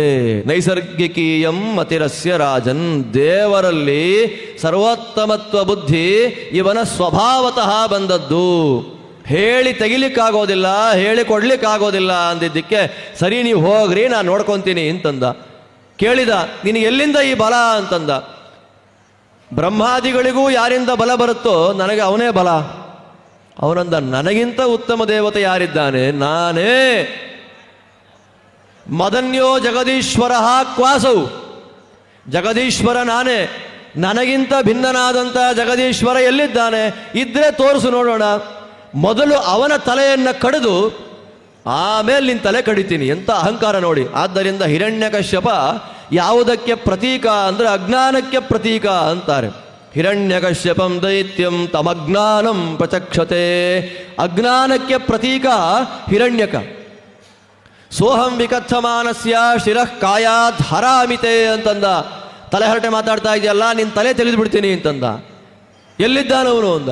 ಎಲ್ಲ ಕಡೆ ಇದ್ದಾನೆ, ಅವನು ಇಲ್ಲದೇ ಇರುವಂತಹ ಸ್ಥಳವೇ ಇಲ್ಲ ಅಂದಿದ್ದಕ್ಕೆ ಎಲ್ಲ ತೋರಿಸ್ದ. ಕಂಬದಲ್ಲಿ ಇದ್ದಾನ ಅಂತ ಕೇಳಿದ. ಕಂಬದಲ್ಲಿದ್ದಾನ ಅಂತ ಕೇಳಿದಾಗ ಇದ್ದಾನೆ ಅಂತ ಮಗು ಪ್ರಹ್ಲಾದರು ನಾರದರು ಉಪದೇಶ ಮಾಡಿದ ಮಂತ್ರವನ್ನ ಚಿಂತನೆ ಮಾಡ್ತಾ, ಹರಯೇ ಅದ್ಭುತ ಸಿಂಹಾಯ ಅಂತ ಅವರ ಮಂತ್ರ. ಅದ್ಭುತ ಸಿಂಹ ಅಂತ ಗರ್ಭದಲ್ಲೇ ನಾರದರು ಉಪದೇಶ ಮಾಡಿದ ಬೀಜ ಮಂತ್ರ ಇವನಿಗೆ, ಪ್ರಹ್ಲಾದನಿಗೆ. ಅದ್ಭುತ ಸಿಂಹ ಅದ್ಭುತ ಸಿಂಹ ಅಂತ ಚಿಂತನೆ ಮಾಡ್ತಾ ಇದ್ದಾನೆ. ಕಂಬದ ಹತ್ರ ಹೋದ, ಕೈಯಲ್ಲಿ ಖಡ್ಗ ಇದೆ, ಜಾಡಿಸಿ ಒದ್ದ, ಕಾಲಿಂದ ಒದ್ದ ಮೇಲೆ ಏನು ಶಬ್ದನೂ ಇಲ್ಲ. ಕೇಳುವ ಶಬ್ದ ಎಲ್ಲ ಇವನ ವಿಕಟವಾದ ಅಟ್ಟಹಾಸ ಒಂದೇ, ಇನ್ನೇನೂ ಶಬ್ದ ಕೇಳ್ತಾ ಇಲ್ಲ. ಕುಣಿದು ಬರ್ತಾನೆ. ರಂಗಪ್ರವೇಶ ಮಾಡ್ತಾರಲ್ಲ ಯಕ್ಷಗಾನದಲ್ಲಿ, ಹಾಗೆ ಓ ಅಂತ ಕುಣ್ಕೊಂಡು ಬರ್ತಾ ಇದ್ದಾನೆ. ಬರುವಾಗ ಸಡನ್ ಆಗಿ ಬ್ರಹ್ಮಾಂಡವೇ ಬಿರಿದ ಒಂದು ದೊಡ್ಡ ಸ್ಫೋಟ ಶಬ್ದ ಆಯಿತು. ಶಬ್ದವಾದರೆ ಹಿಂತಿರುಗಿ ನೋಡ್ತಾನೆ. ಬ್ರಹ್ಮಾದಿ ದೇವತೆಗಳೆಲ್ಲ ಪ್ರಳಯ ಆಗ್ತಾ ಇದೆ ಅಂತ ಬಂದ್ಬಿಟ್ರಂತೆಲ್ಲ. ನೋಡ್ತಾರೆ. ಹೆಂಗೆ ಉದಾಹರಣೆ ಕೊಡಬೇಕಿದಕ್ಕೆ ಅಂದರೆ, ಈ ನ್ಯಾಷನಲ್ ಜಿಯೋಗ್ರಫಿ ಚಾನಲಲ್ಲಿ ಒಂದು 25-30 ಕೈಕಾಲಿರೋ ಹುಳಗಳು ಮೊಟ್ಟೆ ಹೊಡೆದು ಹೊರಗೆ ಬರುತ್ತಲ್ಲ, ನಿಧಾನವಾಗಿ 2 ಕೈ 2 ಕಾಲು, ಆಮೇಲೆ ನಿಧಾನವಾಗಿ ಒಂದು ತಲೆ ಹೊರಗೆ ಬರುತ್ತಲ್ಲ, ಹಾಗೆ ಇಷ್ಟಗಲದ ಕಂಬದಿಂದ ಕೋಟಿ ಕೋಟಿ ಕೋಟಿ ಕೋಟಿ ಕೈಗಳಿಂದ ಕೂಡಿದ ನರಸಿಂಹ ಪ್ರಾದುರ್ಭೂತನಾದ. ಸತ್ಯಂ ವಿಧಾತುಂ ನಿಜ ಭೃತ್ಯ ಭಾಷಿತಂ ಅಂತ ಹೇಳಿದ ಹಾಗೆ ಅದಕ್ಕೂ 100 ಅರ್ಥ ಇದೆ. ನಿಜ ಭೃತ್ಯ ಭಾಷಿತಂ ಅನ್ನೋದಕ್ಕೆ ಇಷ್ಟುದ್ದ ವ್ಯಾಖ್ಯಾನ ಇದೆ. ಅದೆಲ್ಲ ಬೇಡ. ದೇವರು ಏನು ಮಾಡಿದ? ನಾನು ಸಕಲ ಭೂತಗಳಲ್ಲಿ ವ್ಯಾಪಿಸಿದ್ದೇನೆ, ನಾನು ಇಲ್ಲದೆ ಇರುವ ಸ್ಥಳ ಇಲ್ಲ ಅನ್ನೋದನ್ನು ತೋರಿಸ್ತಾ ಕಂಬದ ಮಗುವಾಗಿ ಬಂದ ಸ್ತಂಭಾರ್ಭಕ ಅಂತಾರೆ ವಾದಿರಾಜರು. ಧ್ರುವರಾಜನಿಗೆ ಹೃದಯದಲ್ಲಿ ಕಂಡ ಪ್ರಹ್ಲಾದ ಕಂಬದಿಂದ ಹೊರಗೆ ತರಿಸಿಬಿಟ್ಟ, ಬಂದೇ ಬಿಟ್ಟ ಎದುರುಗಡೆಯಲ್ಲಿ. ಎಷ್ಟು ದೊಡ್ಡ ಆಕಾರ ದೇವರದ್ದು ಅಂತಂದರೆ ವಿಶ್ವಭುಜಾನೀಕ ಶತೈಹಿ ನಖಾಯುಧಂ ಅಂತಾರೆ. ಸಾವಿರಾರು ಕೈಗಳು, ಆ ಸಾವಿರಾರು ಕೈಗಳಲ್ಲಿ ಹಿರಣ್ಯಕನಿಗೆ ಕಾಣ್ತಾ ಇರೋದೇನು ಉಗುರು ಮಾತ್ರ, ಉಗುರು ಬಿಟ್ಟಿನ್ನೇನು ಕಾಣ್ತಾ ಇಲ್ಲ ಅವನಿಗೆ. ಯಾಕೆ? ಅವನ ಮರಣ ಅದರಿಂದಲೇ ಅಲ್ವಾ. ನಾವೆಲ್ಲೇ ಹೋಗಲಿ, ನಮ್ಗೆ ಯಾವ್ದು ಇಷ್ಟವೋ ನಮ್ಮ ಮೈಂಡ್ ಸೆಟ್ಗೆ ಯಾರೋ ಅವ್ರನ್ನೇ ನಾವು ಗುಂಪಾಡ್ಕೊಳ್ಳೋದು. ಹಾಗೆ ಹಿರಣ್ಯಕನಿಗೆ ನೂರಾರು ಕೈಗಳಲ್ಲಿ ಬೇಕಾದಷ್ಟು ಆಯುಧಗಳಿದೆ. ಹರಿಧರ ಮಸಿಕೇಟವು ಬಾಣ ಚಾಪೆ ಗದಾಂಸನ್ ಮುಸಲಮಪಿ ದಧಾನಃ ಪಾಶವರ್ಯಾಂಕುಶೌ ಚ ಕರಯುಗಲ ಧೃತಾಂತ್ರ ಸೃಗ್ವಿಭಿನ್ನಾರಿವಕ್ಷೋ ದಹ ದಹ ನರಸಿಂಹ ಅಸಹ್ಯ ವೀರ್ಯ ಅಹಿತಮ್ಮೆ ಅಂತ 16 ಕೈಗಳಲ್ಲಿ 16 ಆಯುಧ ಚಿಂತನೆ ಕೊಟ್ಟಿದ್ದಾರೆ. ಎಷ್ಟು ಎತ್ತರ ದೇವರು! ಅಹೋ ಕಿಮೇ ತತ್, ಏನಿದು ಅಂತಂದ. ಬಾಯಲ್ಲಿ ಉದ್ಗಾರ ಬಂತು. ಮೃಗೇಂದ್ರ ರೂಪಂ ನರಸಿಂಹ ಅಂತ ಕರೆದ. ಯುದ್ಧ ಆರಂಭ ಆಯಿತು. ಆ ಮಗು ಕಂಬದ ಸಂದಿಯಲ್ಲಿ ಕೈ ಮುಗಿದು ಬಗ್ಗೆ ನೋಡ್ತಾ ಇದೆ ಅಲ್ವಾ. ಎಷ್ಟು ಚೆನ್ನಾಗಿರುತ್ತೆ ಚಿಕ್ಕ ಮಗು. ನರಸಿಂಹದೇವರ ವೈಭವ. ಹಿರಣ್ಯಕ ಹಾರ್ತಾ ಇದ್ದ, ನರಸಿಂಹದೇವರ ಎದೆ ಮಟ್ಟಕ್ಕೆ ಹಾರ್ತಾ ಇದ್ದಾನೆ. ಕೊನೆಗೆ ಕಾಲ ಬಂತು ಅಂತ ಹೇಳಿ 2 ಕೈಗಳಿಂದ ಅವನ 2 ಕೈ, ಇನ್ನೆರಡು ಕೈಗಳಿಂದ ಕಾಲು, ಎರಡನ್ನು ಹಿಡಿದು ಏರಕಾನ್ ಕಟಕೃದ್ಯಥ ಅಂತ 2ನೇ ಸ್ಕಂದದ 1ನೇ ಸ್ಕಂದದ ಹೇಳ್ತಾರೆ. ದೊಡ್ಡ ಪ್ರಾಣಿ ಚಿಕ್ಕ ಹುಳವನ್ನು ಹಿಡಿಯುವಂತೆ ಹಿಡಿದು ಬಿಟ್ಟ ನರಸಿಂಹ. ತೊಡೆ ಮೇಲೆ ಹಾಕ್ಕೊಂಡು 2 ಕೈಗಳನ್ನು ಮೇಲೆತ್ತಿದ. ಒಂದು ಸಲ ಸಿಂಹನಾದ ಓಂ ಅಂತ ಹೇಳಿ ಎದೆಯಲ್ಲಿ ನೆಟ್ಟನಂತೆ. ಹೊಟ್ಟೆ ಒಳಗೆ ನೆಡಲಿಲ್ಲ, ಎದೆಯಲ್ಲಿಟ್ಟ ಕೈಯನ್ನು. ನರಸಿಂಹದೇವರ ಉಗುರಿನ ವೈಭವ ಗೊತ್ತಾಗುತ್ತೆ. ಹೊಟ್ಟೆಯಲ್ಲಿಟ್ಟರೆ ಮಾಂಸ ಹಿಂಸ ಇರುತ್ತೆ, ಈಸಿಯಾಗಿ ಒಳಗೆ ಹೊಟ್ಟೋಗುತ್ತೆ. ಎದೆಯ ಭಾಗ ಕಠಿಣ, ಮುಳೆಗಿಳೆ ಎಲ್ಲ ಇರುತ್ತೆ. ದೇವರ ನಖ ಹೇಗಿದೆ ಅಂತಂದರೆ ಒಳಗೆ ಇಡ್ತಾ ಇದ್ದ ಹಾಗೆ ಈಸಿಯಾಗಿ ಒಳಗೆ ಹೊರಟೋಯ್ತು. ಸೀಳಿದ ರಕ್ತವನ್ನು ತಗೊಂಡು ಎರಚ್ತಾ ಇದ್ದಾನಂತೆ ಭೂತಪ್ರೇತ ಪಿಶಾಚಿಗಳಿಗೆ. ಮಾಂಸಖಂಡವನ್ನೆಲ್ಲ ಕಿತ್ತು ಬಿಸಾಡ್ತಾ ಇದ್ದ. ಸತ್ತಿಲ್ಲ ಇನ್ನೂ ಅವನು. ಕೊನೆಗೆ ಏನು ಮಾಡ್ದ? ಆಂತ್ರಮಾಲ ಕರುಳನ್ನು ಕಂಠಕ್ಕೆ ಹಾಕೊಂಡು ಮುಗಿಸಿಬಿಟ್ಟ.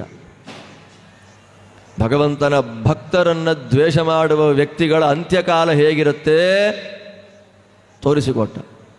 ಭೀಕರವಾದ ಘಟನೆ, ಕೋಪ, ಆಟಾಟೋಪ. ತಾಮಸ ಪುರಾಣಗಳಲ್ಲಿ ನೃಸಿಂಹದೇವರ ಬಗ್ಗೆ ಮೊನ್ನೆ ಇನ್ನು ವೀರಭದ್ರನ ವೈಭವ ಏನು ಅಂತ ಕೇಳಿದ್ವಿ. ತಾಮಸ ಪುರಾಣಗಳಲ್ಲಿ ಕೆಲವು ವಿಷಯಗಳು ಬರುತ್ತೆ. ನರಸಿಂಹದೇವರು ಹಿರಣ್ಯಕನನ್ನು ಸಂಹಾರ ಮಾಡಿದ ಮೇಲೆ ಎಲ್ಲ ದೇವತೆಗಳ ರಕ್ತವನ್ನು ಕುಡಿದು ಏನು ಮದೋನ್ಮತ್ತರಾಗಿದ್ದರಂತೆ. ಆಗ ದೇವತೆಗಳೆಲ್ಲ ಪ್ರಾರ್ಥನೆ ಮಾಡಿ ವೀರಭದ್ರನನ್ನು ಕಳಿಸಿದ್ರಂತೆ. ವೀರಭದ್ರನಿಗೂ ನರಸಿಂಹದೇವರಿಗೂ ದೊಡ್ಡ ಯುದ್ಧ ಆಗಿ ಕೊನೆಗೆ ನರಸಿಂಹನನ್ನು ವೀರಭದ್ರ ಏನು ಮಾಡ್ದ? ತಲೆ ಕೆಳಗೆ ಕಾಲು ಮೇಲೆ ಹಿಡಿದುಬಿಟ್ಟ. ಹೀಗೆ ನರಸಿಂಹ ಅವನ ಬಾಯಿಂದ ರಕ್ತ ಎಲ್ಲ ಏನು ಕುಡಿದಿದ್ದ ಅದೆಲ್ಲ ವಾಂತಿ ಆಗೋಯ್ತು. ರಕ್ತ ಎಲ್ಲ ವಾಂತಿ ಆದಮೇಲೆ ನರಸಿಂಹನಲ್ಲಿ ಮತ್ತೆ ಸಾತ್ವಿಕ ಸ್ವಭಾವ ಬಂತು, ಉದ್ಧಾರ ಆಗುವಂತ ಕಳಿಸಿಬಿಟ್ಟ ಅಂತ ಒಂದು ಕಥೆ. ಇನ್ನೊಂದು ಕಥೆ, ಶರಭರೂಪದಿಂದ ರುದ್ರದೇವರು ಬಂದು ನರಸಿಂಹನನ್ನು ಕೊಂದು ಬಿಟ್ರು ಅಂತ ಇನ್ನೊಂದು ಕಥೆ. ಅದೆರಡೂ ಕೂಡ ಬಹು ಆಗಮಗಳಿಗೆ, ಸಾತ್ವಿಕ ಪುರಾಣಗಳ ವಾಕ್ಯಗಳಿಗೆ ವಿರೋಧಿಯಾದದ್ದು. ಆದ್ದರಿಂದ ಅದೆಲ್ಲ ಅಸುರ ಜನ ಮೋಹಕ್ಕಾಗಿ ಬಂದಿರತಕ್ಕ ಚರಿತ್ರೆ ಅಂತ ಸ್ವೀಕಾರ ಮಾಡಬೇಕು ಅಂತ ಶೈವ ಸರೋಸ ಖಂಡನಾದಿ ಗ್ರಂಥಗಳಲ್ಲಿ ಸ್ಪಷ್ಟವಾಗಿ ತಿಳಿಸಿಕೊಟ್ಟಿದ್ದಾರೆ. ಈ ದೃಷ್ಟಿಯಲ್ಲಿ ನರಸಿಂಹದೇವರ ಕೋಪವನ್ನು ಉಪಶಮನ ಮಾಡಬೇಕು ಅಂತ ಎಲ್ಲ ಬಂದರು, ಯಾರು ಹೇಳಿದರೂ ಕೋಪ ಉಪಶಮನ ಆಗ್ತಿಲ್ಲ. ಕೊನೆಗೆ ಲಕ್ಷ್ಮಿಯನ್ನೇ ಕರ್ಕೊಂಡು ಬಂದಾಗ ಇವ್ರು ಯಾರು ಅಂತ ನಂಗೆ ಗೊತ್ತೇ ಇಲ್ಲ ಅಂದ್ಬಿಟ್ಟು. ಎಂಥ ನಾಟಕ ಲಕ್ಷ್ಮಿ ಇದ್ದು ನೋಡಿ. ಅದೃಷ್ಟ ಅಶ್ರುತ ರೂಪತ್ವಾತ್ಸಾನ ಉಪೇಯಾಯ, ನಾನು ನೋಡಿಲ್ಲ, ನಾನು ಕೇಳಿಲ್ಲ ಅಂದರು. ಇದರಲ್ಲಿ ಏನಾಯಿತು? ನೀವು ಪ್ರಹ್ಲಾದನ ಮಹಿಮೆಯನ್ನು ಹೇಳಲಿಕ್ಕೆ ಹೋಗಿ ಲಕ್ಷ್ಮಿಯನ್ನು ಕೆಳಗೆ ಮಾಡಿದ ಹಾಗಾಯ್ತಲ್ಲ ಅಂದರೆ ಶ್ರೀಮದಾಚಾರ್ಯ ತಾತ್ಪರ್ಯ ಕೊಡ್ತಾರೆ. ಮನೆ ಮುಂದೆ ಭಿಕ್ಷೆಗೊಬ್ಬ ಬಂದ, ಗಂಡನಿಗೆ ಮಕ್ಕಳಿಗೆ ಅಂತ ಮನೆ ಗೃಹಿಣಿ ಹೆಣ್ಣು ಮಗಳು ಒಳ್ಳೆ ಸ್ವೀಟು ಖಾರ ಎಲ್ಲ ಮಾಡಿಟ್ಟಿದ್ಲು. ಒಂದು ದಿನ ಬಂದ, ಕೊಟ್ಲು. 2ನೇ ದಿನ ಬಂದ, ಕೊಟ್ಲು. 3ನೇ ದಿನ ಬಂದರೆ ನಮ್ಮ ಮನೆಯವ್ರಿಗೆ ಮಾಡಿದ್ದೀನಿ ಹೋಗಿ ನೀನು ಅಂತ ಕಳಿಸ್ಬಿಟ್ಲು. ಹಾಗೆ ಭಗವಂತನದ್ದು ಶಾಶ್ವತವಾದ ಅನುಗ್ರಹ ರಮಾಬ್ರಹ್ಮಾದಿಗಳ ಮೇಲೆ, ಆಯಾ ಕಾಲಕ್ಕೆ ಅನುಗ್ರಹ ಪ್ರಹ್ಲಾದಾದಿಗಳ ಮೇಲೆ. ಹಾಗೆ ಚಿಂತನೆ ಮಾಡಬೇಕು. ನಿರಂತರ ಅನುಗ್ರಹ ರಮಾಬ್ರಹ್ಮಾದಿಗಳ ಮೇಲೆ ಎನ್ನುವ ತತ್ವ ನಾವು ತಿಳಿದಿರಬೇಕಾದ ಮುಖ್ಯ ಪ್ರಮೇಯ. ಈ ದೃಷ್ಟಿಯಲ್ಲಿ ನಾರದರು, ನೋಡಪ್ಪ, ನಿನ್ನಿಂದ ಕೋಪ ಸ್ವಾಮಿಗೆ, ನೀನೇ ಉಪಶಮನ ಮಾಡು ಅಂತ ಪ್ರಾರ್ಥನೆ ಮಾಡಿದಾಗ ಅವನು ಹೋದ. ನರಸಿಂಹದೇವರು ಸುತ್ತಮುತ್ತ ತಲೆ, ರಕ್ತ, ಮಾಂಸ ಎಲ್ಲ ಹರಡಿ ಚೆಲ್ಲಾಪಿಲ್ಲಿಯಾಗಿ ಬಿದ್ದಿದೆ. ಹೋಗಿ ನಿಂತು ಸ್ತೋತ್ರ ಮಾಡಬೇಕು ಅಂತ ದೀರ್ಘದಂಡ ಸಾಷ್ಟಾಂಗ ನಮಸ್ಕಾರ ಮಾಡಿದರೆ ನರಸಿಂಹ ಏನು ಮಾಡ್ತಾನೆ, ಅವನ ತಲೆ ಮೇಲೆ ಕೈ ಇಟ್ಟ. ನೋಡಿ, ಅಗತಾನೆ ಬೇಟೆಯಾಡಿದ ಸಿಂಹ, ರಕ್ತ ಎಲ್ಲ ಸೋರ್ತಾ ಇದೆ. ಮುಂದೆ ಹೇಳ್ತಾನೆ ದೇವರು ಹೆಂಗಿದ್ದಾರೆ ಅಂತ. ಮಾಂಸಗಳೆಲ್ಲ ಮೆತ್ತಿಕೊಂಡಿವೆ. ಅಂಥ ಒಂದು ಪಂಜ, ಸಿಂಹದ ಪಂಜ, ಅದು ಕೈ, ಅಭಯಹಸ್ತವನ್ನು ನರಸಿಂಹದೇವರು ಅವನ ತಲೆ ಮೇಲೆ ಇಟ್ಟರೆ ರೋಮಾಂಚನ ಆಯಿತು ಅವನಿಗೆ. ಸತತ್ಕರ ಸ್ಪರ್ಶಧುತ ಅಖಿಲ ಅಶುಭ ಸಪದ್ಯಭಿವ್ಯಕ್ತ ಪರಾತ್ಮ ದರ್ಶನ. ನರಸಿಂಹನನ್ನು ಹೊರಗೆ ನೋಡ್ತಾ ಇದ್ದವನು ಒಳಗೆ ನೋಡ್ಲಿಕ್ಕೆ ಶುರು ಮಾಡಿಬಿಟ್ಟ. ಕಣ್ಣಲ್ಲಿ ಧಾರಾಕಾರವಾಗಿ ನೀರು ಬಂತು. ಸ್ತೋತ್ರ ಮಾಡ್ತಾನೆ. ಬ್ರಹ್ಮಾದಯ ಸುರಗಣಾ ಮುನಯೋತ ಸಿದ್ಧಾ ಅಂತ ಸ್ತೋತ್ರ ಮಾಡಿದ. ಕೊನೆಗೆ ನರಸಿಂಹದೇವರೇ ಪ್ರಶ್ನೆ ಮಾಡುವಂತೆ ಮಾತಾಡ್ತಾನೆ. ಏನಪ್ಪಾ, ನಿಂಗೆ ಭಯ ಆಗ್ತಿಲ್ವಾ? ಕರಳು ಮಾಲೆ ಹಾಕ್ಕೊಂಡಿರೋವಂಥದ್ದು, ಉಗುರುಗಳು, ರಕ್ತ ಪ್ರವಾಹ, ತಲೆಯಿಂದೆಲ್ಲ ರಕ್ತ ಸೋರ್ತಾ ಇದೆ, ನಿಂಗೇನು ಭಯ ಆಗ್ತಾ ಇಲ್ವಾ ಅಂತ ಕೇಳಿದ್ದಕ್ಕೆ ನನಗೇನು ಭಯ ಇಲ್ಲ. ನಾಹಂ ಬಿಭೇಮಿ, ನಿನ್ನ ಈ ಭೀಕರವಾದ ರೂಪ ನೋಡಿ ನನಗೆ ಭಯ ಇಲ್ಲ ಸ್ವಾಮಿ. ಮತ್ತು ನಿನಗೆ ಯಾವುದರಿಂದ ಭಯ ಅಂತಂದರೆ ಸಂಸಾರದಿಂದ ಭಯ. ಎಂಥ ಸುಂದರವಾದ ಮಾತು. ಕಣ್ಣು ಒಂದು ಕಡೆ ಎಳೆಯುತ್ತೆ, ಎಷ್ಟು ಚೆನ್ನಾಗಿದೆ ಲೈಟಿಂಗ್ಸು ಅಂತ, ಅಲ್ಲೆಲ್ಲೋ ಸಂಗೀತ ಬಂತು, ಕಿವಿ ಒಂದು ಕಡೆ ಎಳೆಯುತ್ತೆ, ಅಲ್ಲೆಲ್ಲೋ ಘಮ್ ಅಂತ ಒಗ್ಗರಣೆ ಹಾಕ್ತಿರೋ ವಾಸನೆ ಬಂತು, ಮೂಗೆಲ್ಲೋ ಎಳೆಯುತ್ತೆ, ಅಲ್ಲಿಂದ ಮೆತ್ತಗಿರತಕ್ಕ ಪದಾರ್ಥ ನೋಡಬೇಕು, ಮುಟ್ಟಬೇಕು ಅನ್ನೋ ಆಸೆ. ಎಲ್ಲವೂ ಒಂದೇ ಕಡೆ ಎಳ್ಕೊಂಡು ಹೋದ್ರೆ ಪರವಾಗಿಲ್ಲ, ಒಂದೊಂದು ಇಂದ್ರಿಯಗಳು ಒಂದೊಂದು ಕಡೆ ಎಳೆದು ಬಿಟ್ರೆ ಆ ಜೀವಿ ಏನಾಗಬೇಕು? ಆದ್ದರಿಂದ ಸ್ವಾಮಿ, ಇಂತಹ ಇಂದ್ರಿಯಗಳ ದಾಸ್ಯವನ್ನು ನಮಗೆ ಕೊಡುವಂತಹ ಸಂಸಾರದ ಮೇಲೆ ನನಗೆ ಭಯ ಇದೆ, ನಾಶ ಮಾಡು ಅಂತ ಪ್ರಾರ್ಥನೆ ಮಾಡಿದ. ತುಂಬ ಸುಂದರವಾದ ಪ್ರಾರ್ಥನೆ. ಪ್ರಾರ್ಥನೆಗೆ ಒಲಿದ ಭಗವಂತ ನಿನಗೇನು ಬೇಕು ಅಂತ ಕೇಳಿದ್ದಕ್ಕೆ ನನಗೆ ವರವನ್ನು ಕೇಳದೇ ಇರತಕ್ಕಂತಹ ಬುದ್ಧಿಯನ್ನು ಕೊಡು. ಇಂಥ ಮಾತು. ಸವೈ ಸ್ವಾಮಿ ಸವೈ ಭೃತ್ಯ ಗುಣಲುಬ್ಧವು. ಗುಣಗಳಿಗೆ ಆಕರ್ಷಿತರಾಗಬೇಕು. ನ ಕಾಮುಕವು. ಅವನು ವರ ಕೊಡ್ತಾನೆ, ಅದಕ್ಕೆ ಸೇವೆ ಮಾಡ್ತೀನಿ. ಅವನು ಭಕ್ತನೂ ಅಲ್ಲ, ಅವನು ಸ್ವಾಮಿನೂ ಅಲ್ಲ, ಅವರಿಬ್ಬರು ವ್ಯಾಪಾರಿಗಳು. ಪ್ರಹ್ಲಾದರಾಜರು ಡೈರೆಕ್ಟ್ ದೇವ್ರ ಮುಂದೆನೇ ಹೇಳೋದು. ಅವ್ರಿಗೇನು ಹಿಡನ್ ಅಜೆಂಡಾ ಅಂತ ಏನಿಲ್ವಲ್ಲ. ಅವ್ರಿಗೆ ಸಂತೋಷ ಆಗೋ ಥರ ಮಾತಾಡಬೇಕು, ಇವರಿಗೆ ಪ್ರೀತಿ ಆಗಬೇಕಿಲ್ಲ, ಇರೋ ವಿಷಯ ಇದ್ದಾಗ ಹೇಳಿ ಹೋಗ್ತಾ ಇರಬೇಕಷ್ಟೇ. ಈ ದೃಷ್ಟಿಯಲ್ಲಿ ಭಗವಂತ ನರಸಿಂಹದೇವರಿಗೆ ಸೇವೆಯನ್ನು ಮಾಡಿದ್ದನ್ನು ಸ್ವೀಕಾರ ಮಾಡಿಕೊಂಡು ಪ್ರಹ್ಲಾದನಿಗೆ ಪರಮಾನುಗ್ರಹವನ್ನು ಮಾಡಿದ್ದಾನೆ, ಮಾಡಿ ಕಳಿಸಿಕೊಟ್ಟ ಅನ್ನುವಂಥ ಚರಿತ್ರೆಯನ್ನು ನಾವು ಪ್ರಹ್ಲಾದನ ದಿವ್ಯ ವೈಭವ, ನರಸಿಂಹ ಚರಿತ್ರೆ, ನರಸಿಂಹದೇವರ ಉಪಾಸನೆಯನ್ನು ಮಾಡಬೇಕು ಅಂತ ಶ್ರೀಮದಾಚಾರ್ಯರು ಹೇಳ್ತಾರೆ. ಮೋಕ್ಷಕ್ಕಾಗಿ ಬಿಂಬೋಪಾಸನೆ ಅವಶ್ಯ ಕರ್ತವ್ಯ. ಆ ಬಿಂಬೋಪಾಸನೆಯನ್ನು ಮಾಡುವ ಮಾರ್ಗದಲ್ಲಿ ವಿಘ್ನಗಳು ಬರುತ್ತಲ್ಲ, ಆ ವಿಘ್ನಗಳನ್ನೆಲ್ಲ ಪರಿಹಾರ ಮಾಡಬೇಕು ಅಂದರೆ ಏನು ಮಾಡಬೇಕು? ನೃಸಿಂಹಾದಿಕ ಮನ್ಯತ್ತು ದುರಿತಾದಿ ನಿವೃತ್ತಯೇ ಅಂತ ನರಸಿಂಹಾದಿ ಪ್ರತಿಮೆಗಳ ಆ ರೂಪಗಳನ್ನು ಉಪಾಸನೆ ಮಾಡಿದರೆ ದುರಿತಗಳೆಲ್ಲ ದೂರ ಆಗುತ್ತೆ, ಸಾಧನೆ ನಿರ್ವಿಘ್ನವಾಗಿ ನಡೆಯುತ್ತೆ ಅಂತ ತಿಳಿಸಿಕೊಡ್ತಾ ಇದ್ದಾರೆ. ಅಂಥ ನೃಸಿಂಹ ರೂಪದ ಭಗವಂತ ನಮ್ಮೆಲ್ಲರಿಗೂ ಅಜ್ಞಾನವನ್ನು ಕಳೆದು ಶ್ರೇಷ್ಠವಾದ ಜ್ಞಾನವನ್ನು ಕೊಡಲಿ ಅಂತ ನಾವೆಲ್ಲ ಸೇರಿ ಭಕ್ತಿಯಿಂದ ಪ್ರಾರ್ಥನೆಯನ್ನು ಮಾಡೋಣ. ಅಲ್ಲಿಂದ ಇನ್ನು ಮುಂದಕ್ಕೆ ಎಂಟನೆಯದರಲ್ಲಿ ಕಥೆಗಳ ಗುಂಪೇ ಇದೆ. ಆರಂಭದಲ್ಲಿ ಗಜೇಂದ್ರ ಆ ಗಜೇಂದ್ರನ ಕಥೆ. ಸಂಸಾರದಲ್ಲಿ ಏನು ಅವನಿಗೆಲ್ಲ ಫೇವರ್ ಆಗಿದ್ದಾರೆ ಮನೆಯಲ್ಲಿ. ನನಗೆ ಯಾರ್ರೀ, ನನ್ನನ್ನು ಮೀರಿಸಿದವ್ರು ಯಾರ್ರೀ, ನನಗೆಲ್ಲ ಅನುಕೂಲಕರಾಗೇ ಇದ್ದಾರೆ, ಸಂಪತ್ತಿದೆ, ವೈಭವ ಇದೆ, ಗಂಡ ಹೆಂಡತಿ ಮಕ್ಕಳಿದ್ದಾರೆ, ಸಂಬಂಧಿಕರಿದ್ದಾರೆ, ಬೇಕಾದ ಜನ ಇದ್ದಾರೆ ಅಂತ ಮೆರೆದು ಕೊನೆಗೆ ಒಂದು ದಿವಸ ಆಯಾಸವಾಗಿ ಕೆಳಗೆ ಬೀಳೋದು. ಬಿದ್ದಾಗ ಗೊತ್ತಾಗುತ್ತೆ ನಮ್ಮವ್ರು ಯಾರು ಅಂತ. ಹಾಗೆ ಗೃಹಸ್ಥ ಮನೆಯನ್ನೇ ಎಲ್ಲ ಅಂತ ಅಂದುಕೊಂಡ ವ್ಯಕ್ತಿ ಹೇಗೋ ಹಾಗೆ ಗಜೇಂದ್ರ ಇದ್ದ ಅಂದರು ಶುಕಾಚಾರ್ಯರು. ಸರೋವರದ ಒಳಗೆ ಬಾಯಾರಿಕೆ ಅಂತ ಇಳಿದಾಗ ಜೊತೆಯಲ್ಲಿ ಇಳಿದ ಎಲ್ಲ ಆನೆಗಳು ನೀರು ಕುಡಿದು ಮೇಲೆ ಹೋಗ್ಬಿಡ್ತು. ಇಳಿಸಿದ್ದು ಮಾತ್ರ ಆಟ ಆಡ್ತಾನೇ ಇತ್ತು. ಸಿಕ್ಕಾಕೊಂಡಿದ್ದು ಗೊತ್ತೇ ಆಗಲಿಲ್ಲ. ಗ್ರಾಹ ಮೊಸಳೆ ಹಿಡಿದು ಬಿಡ್ತು ಕಾಲು.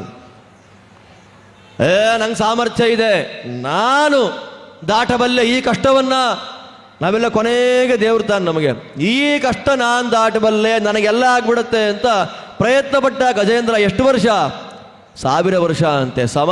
ಸಹಸ್ರಂ ವ್ಯಗಮತ್. ಕೊನೆಗೆ ನನ್ನಿಂದ ಆಗಲ್ಲ, ಇದು ದೇವರೇ ಮಾಡಬೇಕು. ನೋಡಿ, ಒಂದು ಆನೆಗೆ ದೇವರಿಂದಲೇ ಆಗುವಂಥ ಕೆಲಸ ಅಂತ ಹೇಗೆ ಗೊತ್ತಾಯಿತು ಅಂದರೆ, ಜನ್ಮಾಂತರದಲ್ಲಿ ದೇವರ ಪೂಜೆ ಮಾಡಿತ್ತು.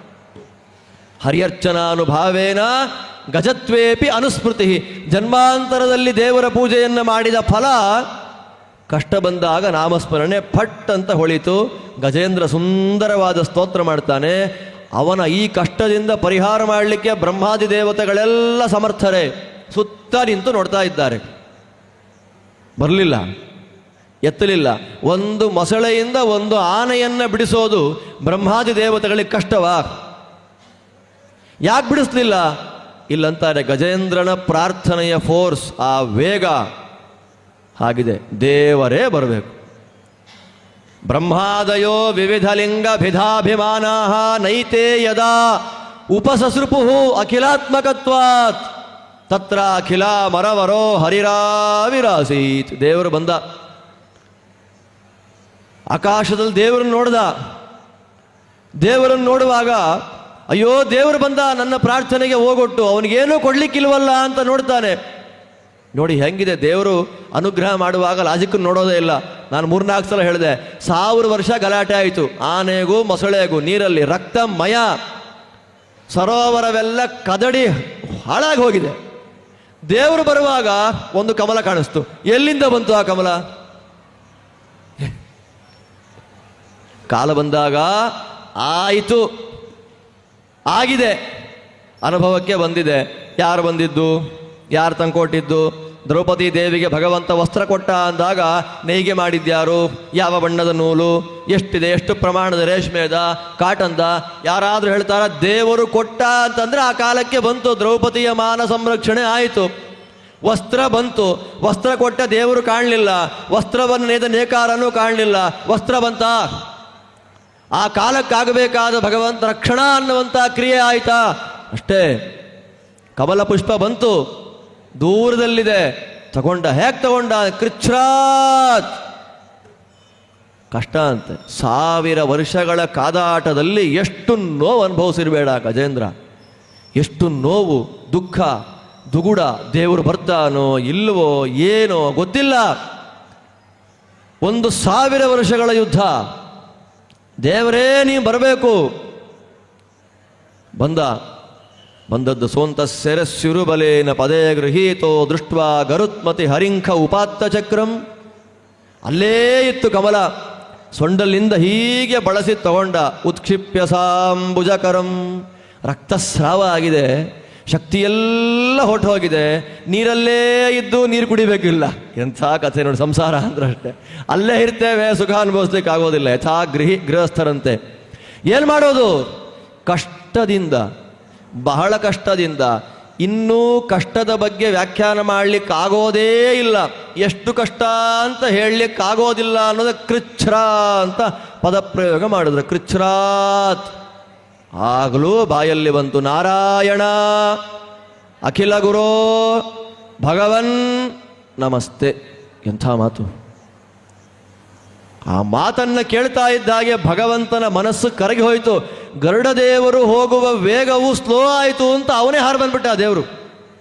ಚಕ್ರೇಣ ನಕ್ರವದನಂ ವಿನಿಪಾಟ್ಯ. ಚಕ್ರದಿಂದ ಆ ನಕ್ರನ, ಆ ಮೊಸಳೆಯ ತಲೆಯನ್ನು ಕತ್ತರಿಸಿ ಹಾಕಿ ಎತ್ತಿಬಿಟ್ಟ. ಸ್ವಾಮಿ ಉದ್ಧಾರ ಮಾಡುವ ಸಮಯ ಬಂದಾಗ ಹೇಗೋ ಬಂದು ರಕ್ಷಣೆ ಮಾಡಿಬಿಡ್ತಾನೆ. ರಕ್ಷಣೆ ಮಾಡ್ತಾನೆ ಅನ್ನುವಂಥ ವಿಶ್ವಾಸ, ತನ್ಮೂಲಕವಾದ ಶರಣಾಗತಿ ನಮ್ಮಲ್ಲಿದ್ದರೆ ಖಂಡಿತ ಕಾಪಾಡ್ತಾನೆ. ಖಂಡಿತ ಕಾಪಾಡೇ ಕಾಪಾಡ. ದೇವರ ಮಾತು, ನಾವಾಡಿದ ಮಾತು ಸುಳ್ಳಾಗ್ಬೋದ್ರಿ, ದೇವರಾಡಿದ ಮಾತು ಸುಳ್ಳಾಗತ್ತಾ? ಅನನ್ಯಾಶ್ಚಿಂತಯಂತೋ ಮಾಂ ಯೇ ಜನಾಃ ಪರ್ಯುಪಾಸತೆ ತೇಷಾಂ ನಿತ್ಯಾಭಿಯುಕ್ತಾನಾಂ ಯೋಗಕ್ಷೇಮಂ ವಹಾಮ್ಯಹಂ. ಯಾರೋ ಹೇಳಿದ ಮಾತಲ್ಲ, ಪ್ರವಚನ ಮಾಡೋ ಆಚಾರ್ಯರು, ಪಂಡಿತರು, ವಿದ್ವಾಂಸರು ಹೇಳಿದ ಮಾತಲ್ಲ. ಚಿದಾನಂದಾತ್ಮಕನಾದ ಸರ್ವೋತ್ತಮನಾದ ಶ್ರೀಕೃಷ್ಣ ಹೇಳಿದ ಮಾತು.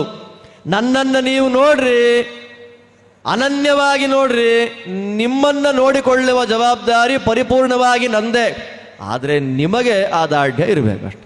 ಕೃಷ್ಣನೂ ಆಗಬಹುದು, ಪರವಾಗಿಲ್ಲ, ಕೃಷ್ಣನೂ ಆಗಬಹುದಲ್ಲ, ಕೃಷ್ಣನೇ ಆಗಬೇಕು ಅಂದರೆ ನಾನು ಬರ್ತೀನಿ. ಅವರು ಆಗಲಿ XYZ ಆಗಲಿ ಜೊತೆ ನೀನು ಬಾರಪ್ಪ ಅಂದರೆ ಬರ, ನೀನು XYZ ನೋಡ್ಕೊ ಹೋಗು ಅಂತ ಕೃಷ್ಣ. ಬ್ರಹ್ಮಾದಯೋ ವಿವಿಧ ಲಿಂಗ ವಿಧಾಭಿಮಾನಾ ನ ಉಪಸಸೃಪುಹು. ಇಲ್ಲ, ದೇವರೇ ಬರಬೇಕು. ಗಜೇಂದ್ರನ ಉದ್ಧಾರ ಅದರ ಚಿಂತನೆಯಿಂದಲೇ ಆಪತ್ತಿನಲ್ಲಿ ಭಗವಂತನ ಸ್ಮರಣೆ ಬರುತ್ತೆ, ದುಸ್ವಪ್ನ ದೂರ ಆಗುತ್ತೆ ಎನ್ನುವ ಫಲಶ್ರುತಿಯನ್ನು ಕೊಡ್ತಾರೆ. ಅಲ್ಲಿಂದ ಇನ್ನು ಮುಂದಕ್ಕೆ ನಡೆದದ್ದೇ ವೈಭವದ ಸಮುದ್ರ ಮಥನ. ಆ ಸಮುದ್ರ ಮಥನದಲ್ಲಿ ಭಗವಂತ ಹೇಗೆಲ್ಲ ಬಂದ ನೋಡಿ. ಅಮೃತ ಬೇಕಾಗಿದ್ದು ಯಾರಿಗೆ? ದೇವರ ನಿರ್ಮಾಲ್ಯವನ್ನು ವಿರೋಧ ಮಾಡಿದ್ಯಾರು? ಇಂದ್ರ. ನಾವಷ್ಟೇ ಮಠಕ್ಕೆ ಬರ್ತೀವಿ, ಗುಡಿಗಳಿಗೆ ಹೋಗ್ತೀವಿ, ಎಲ್ಲ ಮಾಡ್ತೀವಿ. ಅಲ್ಲಿ ಒಳ್ಳೆ ಮಲ್ಲಿಗೆ ಚೆನ್ನಾಗಿ ಕಾಣ್ತು, ಗುಲಾಬಿ ಚೆನ್ನಾಗಿ ಕಾಣಿಸ್ತು, ಕೊಡಿ ಅಂತ ಇಸ್ಕೊಳ್ತೀವಿ. ಇಸ್ಕೊಂಡು ಬ್ಯಾಗಲ್ಲಿ ಹಾಕ್ಕೊಂಡಿದ್ದಷ್ಟೇ.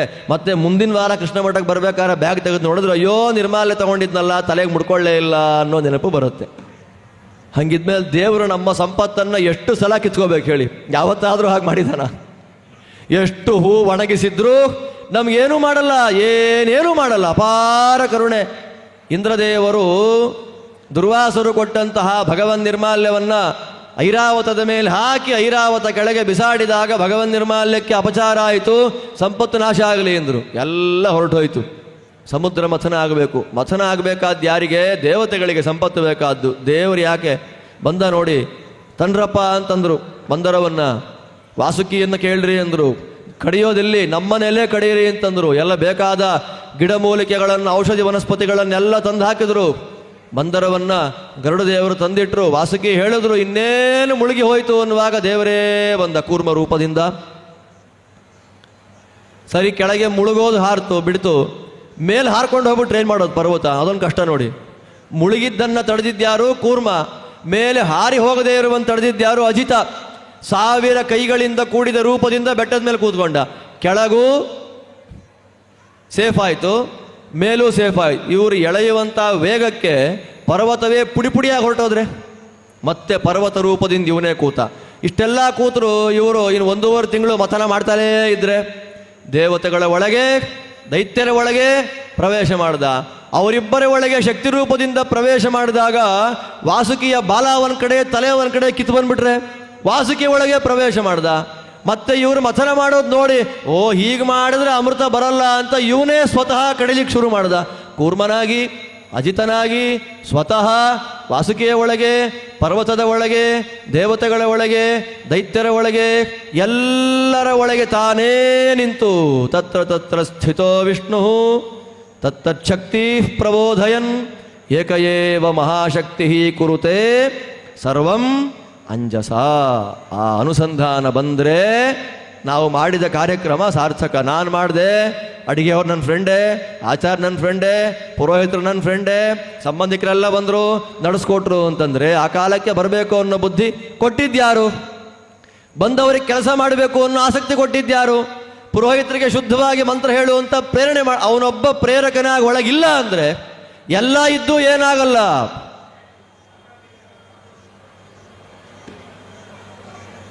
ಮಥನ ಆಯಿತು, ಒಂದೊಂದೇ ಪದಾರ್ಥ ಬಂತು. ಎಲ್ಲಿಂದ ಬಂತು ಅಂತ ನೋಡುವ ಕಾತರತೆಯೂ ಯಾರಿಗೂ ಇಲ್ಲ.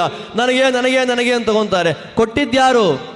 ಒಂದೊಂದೇ ಬರ್ತಾ ಇದೆ. ಸಮುದ್ರದ ಒಳಗಿಂದ ಒಂದೊಂದು ಐರಾವತ ಬಂತು, ಉಚ್ಚೈಸ್ರವಸ್ಸು ಬಂತು, ಕೌಸ್ತುಭ ಬಂತು, ಎಲ್ಲ ಬಂತು. ಎಲ್ಲಿಂದ ಬಂತು ಅಂತಂದರೆ ಒಳಗೆ ಕೂತ ಆಮೆ ತಲೆ ಅಲ್ಲಾಡಿಸ್ತಾ ಇದೆ ಹೀಗೆ. ಅದರ ಕಣ್ಣೋಟ ಮಾತ್ರದಿಂದ ಎಲ್ಲ ಪದಾರ್ಥಗಳು ಮೇಲೆದ್ದು ಬರ್ತಾ ಇದೆ. ಆದ್ದರಿಂದ ಗಾಯತ್ರಿಯ ಮಂತ್ರದಲ್ಲಿ ಇರುವ 10 ಪದಗಳಲ್ಲಿ 2ನೇ ಪದ ಸವಿತುಹು. ಸವಿತಾ. ಸವಿತಾ ಅಂದ್ರೇನು? ಸಕಲವನ್ನು ಸೃಷ್ಟಿ ಮಾಡಿಕೊಡುವವನು. ಆ ಸವಿತೃ ಶಬ್ದವಾಚ್ಯವಾದ ದಶಾವತಾರದ ರೂಪ ಯಾವುದು ಅಂದರೆ ಕೂರ್ಮ ರೂಪ. ಕೂರ್ಮ ಅಂದರೆ ಏನು? ಸವಿತೃವಾಗಿ ದೇವತೆಗಳಿಗೆ ಬೇಕಾದ ಎಲ್ಲ ಪದಾರ್ಥಗಳನ್ನು ಕೊಟ್ಟವನು. ಕೊನೆಗೆ ಅಮೃತ ಬಂತು.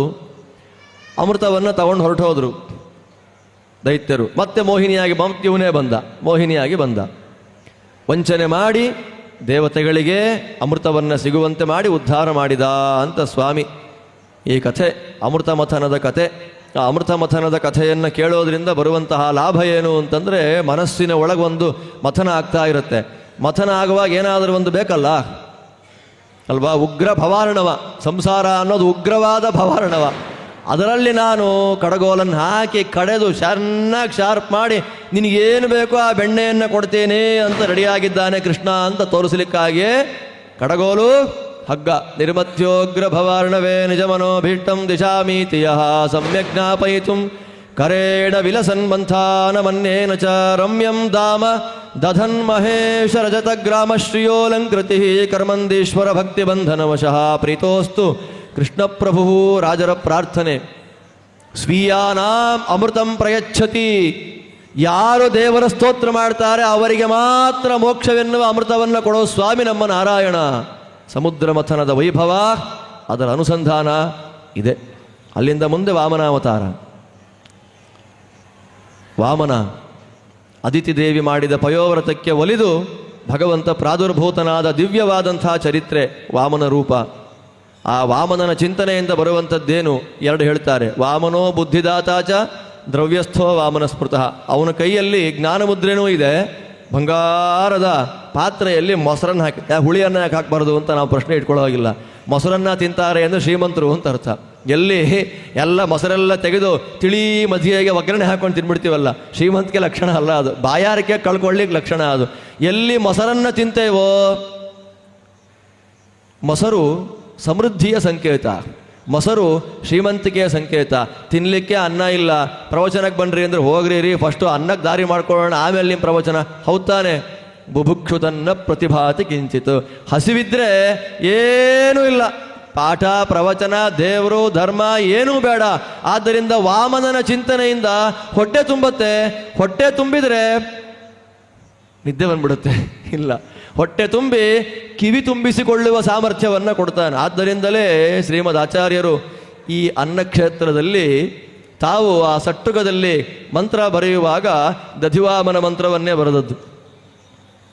ನಮೋ ಭಗವತೆ ಮಹಾವರಾಹಾಯ ಭೂರ್ಭುವ ಸ್ವ ಚಿಂತನೆ ಅನ್ನಾಧಿಪತಯೇ ಸ್ವಾಹ. ಓಂ ನಮೋ ಭಗವತೆ ವಿಷ್ಣುವೇ ಅನ್ನಾಧಿಪತಯೇ ಸ್ವಾಹ ಅಂತ ದಧಿವಾಮನ ಮಂತ್ರ ಅದನ್ನು ಬರೆದು ಸಟ್ಟುಗದಲ್ಲಿ ಹಾಕಿದ್ದಾರೆ. ಆ ಸಟ್ಟುಗವನ್ನು ಅನ್ನಕ್ಕೆ ಸ್ಪರ್ಶ ಮಾಡಿದರೆ ಆ ಅನ್ನ ಅಕ್ಷಯ. ಆದ್ದರಿಂದ ಈ ಅನ್ನ ಬ್ರಹ್ಮಕ್ಷೇತ್ರದಲ್ಲಿ ಒಂದು ಎಲೆಯಲ್ಲಿ ಉಪ್ಪನ್ನು ಬಿಡಬಾರದು ಅಂತಾರೆ. ವಿಜಯದಾಸರ ಒಂದು ಸುಳಾದಿ. ನಾವು ವಿದ್ಯಾರ್ಥಿಗಳಾಗಿದ್ದಾಗ ಹೋದ ಪರ್ಯಾಯದಲ್ಲೆಲ್ಲ ಚೌಕಿ ಊಟ ಮಾಡಿ ನಾವು ಕಂಡವರೆಲ್ಲ ಕೇಳಿದವರಲ್ಲ, ಇಷ್ಟಿಷ್ಟು ವೈಭವದ ಭಕ್ಷ್ಯ ಭೋಜ್ಯಗಳೆಲ್ಲ ಎಲೆ ತುಂಬ ಹಾಕಿಸ್ಕೊಂಡ್ಬಿಡೋದು, ಹಾಕಿಸಿ ಬಿಟ್ಬಿಡೋದು. ಇಷ್ಟಿಷ್ಟು ಒಂದು ಸಪ್ತಕುಲ ಪರ್ವತಗಳು ಅಂತಿರ್ತಾರೆ, ಹಿಮಾಲಯ, ಪಾರಿಯಾತ್ರ, ಮಂದರ ಅಂತ ಸಾರನ್ನ ಹುಳಿಯನ್ನ ಭಕ್ಷ್ಯಭೋಜ ಎಲ್ಲ ಬಿಡೋದು. ಒಂದು ವೃದ್ಧರಾದ ಒಂದು ಅಜ್ಜಿ ಇದ್ದರು. ಅವರು ಬೇರೆ ಯಾರೂ ಅಲ್ಲ, ವಿದ್ಯಾಮಾನ್ಯ ತೀರ್ಥರ ಪೂರ್ವಾಶ್ರಮದ ಸಹೋದರಿ. ಅವರು ಕಾವಕ್ಕ ಅಂತ ನಮ್ಮೇಲೆ ಎಷ್ಟು ಕರುಣೆ ತೋರಿಸಿದ್ದಾರೆ. ಇವತ್ತು ದುಃಖ ಆಗುತ್ತೆ, ಅವ್ರು ಹೇಳಿದ್ದೆಲ್ಲ ಬರ್ಕೊಂಡಿದ್ದಿದ್ರೆ PhD ಥಿಯರಿ ಆಗ್ಬಿಡೋದ್ರಿ. ಸರೋವರದಲ್ಲಿ ಸ್ನಾನ ಮಾಡುವಾಗ, ಕೃಷ್ಣದೇವರ ಮುಂದೆ ಕೂತಾಗ, ನಾವು ಜಪ ಮಾಡುವಾಗ ಎಷ್ಟೆಲ್ಲ ಹೇಳ್ತಾ ಇದ್ರು ಅವರು ಅಂತಂದರೆ, ಅಯ್ಯೋ ಈ ಅಜ್ಜಿ ಹೇಳ್ತಾ ಇದೆ ಅಂತ ನಾವು ನೆಗ್ಲಿಜೆನ್ಸಿ ನಮಗೆ, ತಿಂದ್ರೆ ಸಾಕು ಅಂತ. ಬಿಡುವಾಗ ಕೊನೆ ಎಲ್ಲ ಎದ್ರು, ಶುದ್ಧ ಮಾಡೋರು ಬಂದರು, ಆ ಅಜ್ಜಿ ಊಟ ಮಾಡೋದು. ಎಲೆಯಲ್ಲಿ ಹಾಕಿದ ಉಪ್ಪನ್ನೂ ಬಿಡ್ತಾ ಇರಲಿಲ್ಲ. ಏನಜ್ಜಿ ನೀವು ಉಪ್ಪನ್ನು ಬಿಟ್ಟಿಲ್ವಲ್ಲ ಅಂತಂದರೆ, ವಿಜಯಪ್ರಭುಗಳ ಸುಳಾದಿ ಹೇಳಿ, ಇಲ್ಲಿ ಅನ್ನ ಸಿಗಲ್ಲಪ್ಪ, ಸಿಕ್ಕಿದ್ದನ್ನು ಬಿಡಬಾರ್ದು. ಯಾವ ಜನ್ಮದಲ್ಲಿ ಸಾಕ್ಷಾತ್ ಶ್ರೀಮದಾಚಾರ್ಯರೇ ನೈವೇದ್ಯ ಮಾಡಿದ ಅನ್ನ ಎಲ್ಲಿ ಸಿಗತ್ತೆ ಹುಡುಕಿದ್ರು ನಮಗೆ. ಬಿಡಬೇಡ, ಕಷ್ಟ ಆದರೂ ಪರವಾಗಿಲ್ಲ, ತಿನ್ನು. ತಿಂದಾದ್ಮೇಲೆ ವಾಂತಿ ಆಗಲಿ ಪರವಾಗಿಲ್ಲ, ಹೊಟ್ಟೆ ಒಳಗೆ ಹೋಗಲಿ. ಅಜ್ಜಿ ಹೇಳಿದ ಮಾತು, ಹೊಟ್ಟೆ ಒಳಗೆ ಹೋಗಲಿ, ಹಾಕಿಸ್ಕೋಬೇಡ, ಹಾಕಿದ್ದನ್ನು ಬಿಡಬೇಡ. ಎಲ್ಲ ದೇವತೆಗಳು ಈ ಕ್ಷೇತ್ರದಲ್ಲಿ ಭಗವಂತನ ಸೇವೆಯನ್ನು ಮಾಡಬೇಕು ಅಂತ ಕಾಯ್ತಾ ಇದ್ದಾರೆ. ಅದಕ್ಕೆ ಹೇಳಿದ್ದು, ಇಲ್ಲಿ ಮಾಡುವ ಎಲ್ಲ ಕರ್ಮಗಳಿಗೂ ಒಂದು ತೂಕನೇ ಬೇರೆ, ರೂಪ್ಯಪೀಠದ ತೂಕವೇ ಬೇರೆ. ಆಚಾರ್ಯರೇ ಸಾಕ್ಷಾತ್ತಾಗಿದ್ದಾರೆ ಅಂದಮೇಲೆ, ಜೀವೋತ್ತಮರೇ ಇದ್ದಾರೆ ಅಂದಮೇಲೆ ಎಲ್ಲ ದೇವತೆಗಳು ಬರಲೇಬೇಕಲ್ಲ. ಕರಿದೇ ಇದ್ರೂ ಬರ್ತಾರೆ ಅವರು. ಯಾಕೆ? ವಾಯುದೇವರಿದ್ದಾರೆ, ನಮ್ಮ ಸ್ವರೂಪೋದ್ಧಾರಕರಾದ ಗುರುಗಳು ಮುಖ್ಯ ಪ್ರಾಣದೇವರಿದ್ದಾರೆ, ಇಲ್ಲಿ ಗಾಳಿಯ ರೂಪದಲ್ಲಿದ್ದಾರೆ ಅಂದಮೇಲೆ ನಾವು ಇರಲೇಬೇಕು ಅಂತ ಎಲ್ಲ ಬರ್ತಾರೆ. ಆದ್ದರಿಂದ ವಾಮನ ಬುದ್ಧಿದಾತ, ಅನ್ನದಾತ. ಅವನ ಚಿಂತನೆಯಿಂದ ಯೋಗ್ಯರ ಸಂಪತ್ತು ಅಭಿವೃದ್ಧಿ ಆಗುತ್ತೆ. ಅಯೋಗ್ಯರಿಗೆ ಸಂಪತ್ತಿದ್ದದ್ದನ್ನು ಕಿತ್ಕೊಳ್ತಾನೆ. ಅದಲ್ಲದೆ ಯಾರಿಗೆ ಯಾವಾಗ ಸಂಪತ್ತು ಕೊಡಬೇಕೋ ಅದನ್ನು ಕೊಡ್ತಾನೆ. ಬಲಿಗೆ ಇಂದ್ರ ರಾಜ್ಯ ಈಗಲ್ಲ, ಅದಕ್ಕೆ ಕಿತ್ಕೊಂಡ.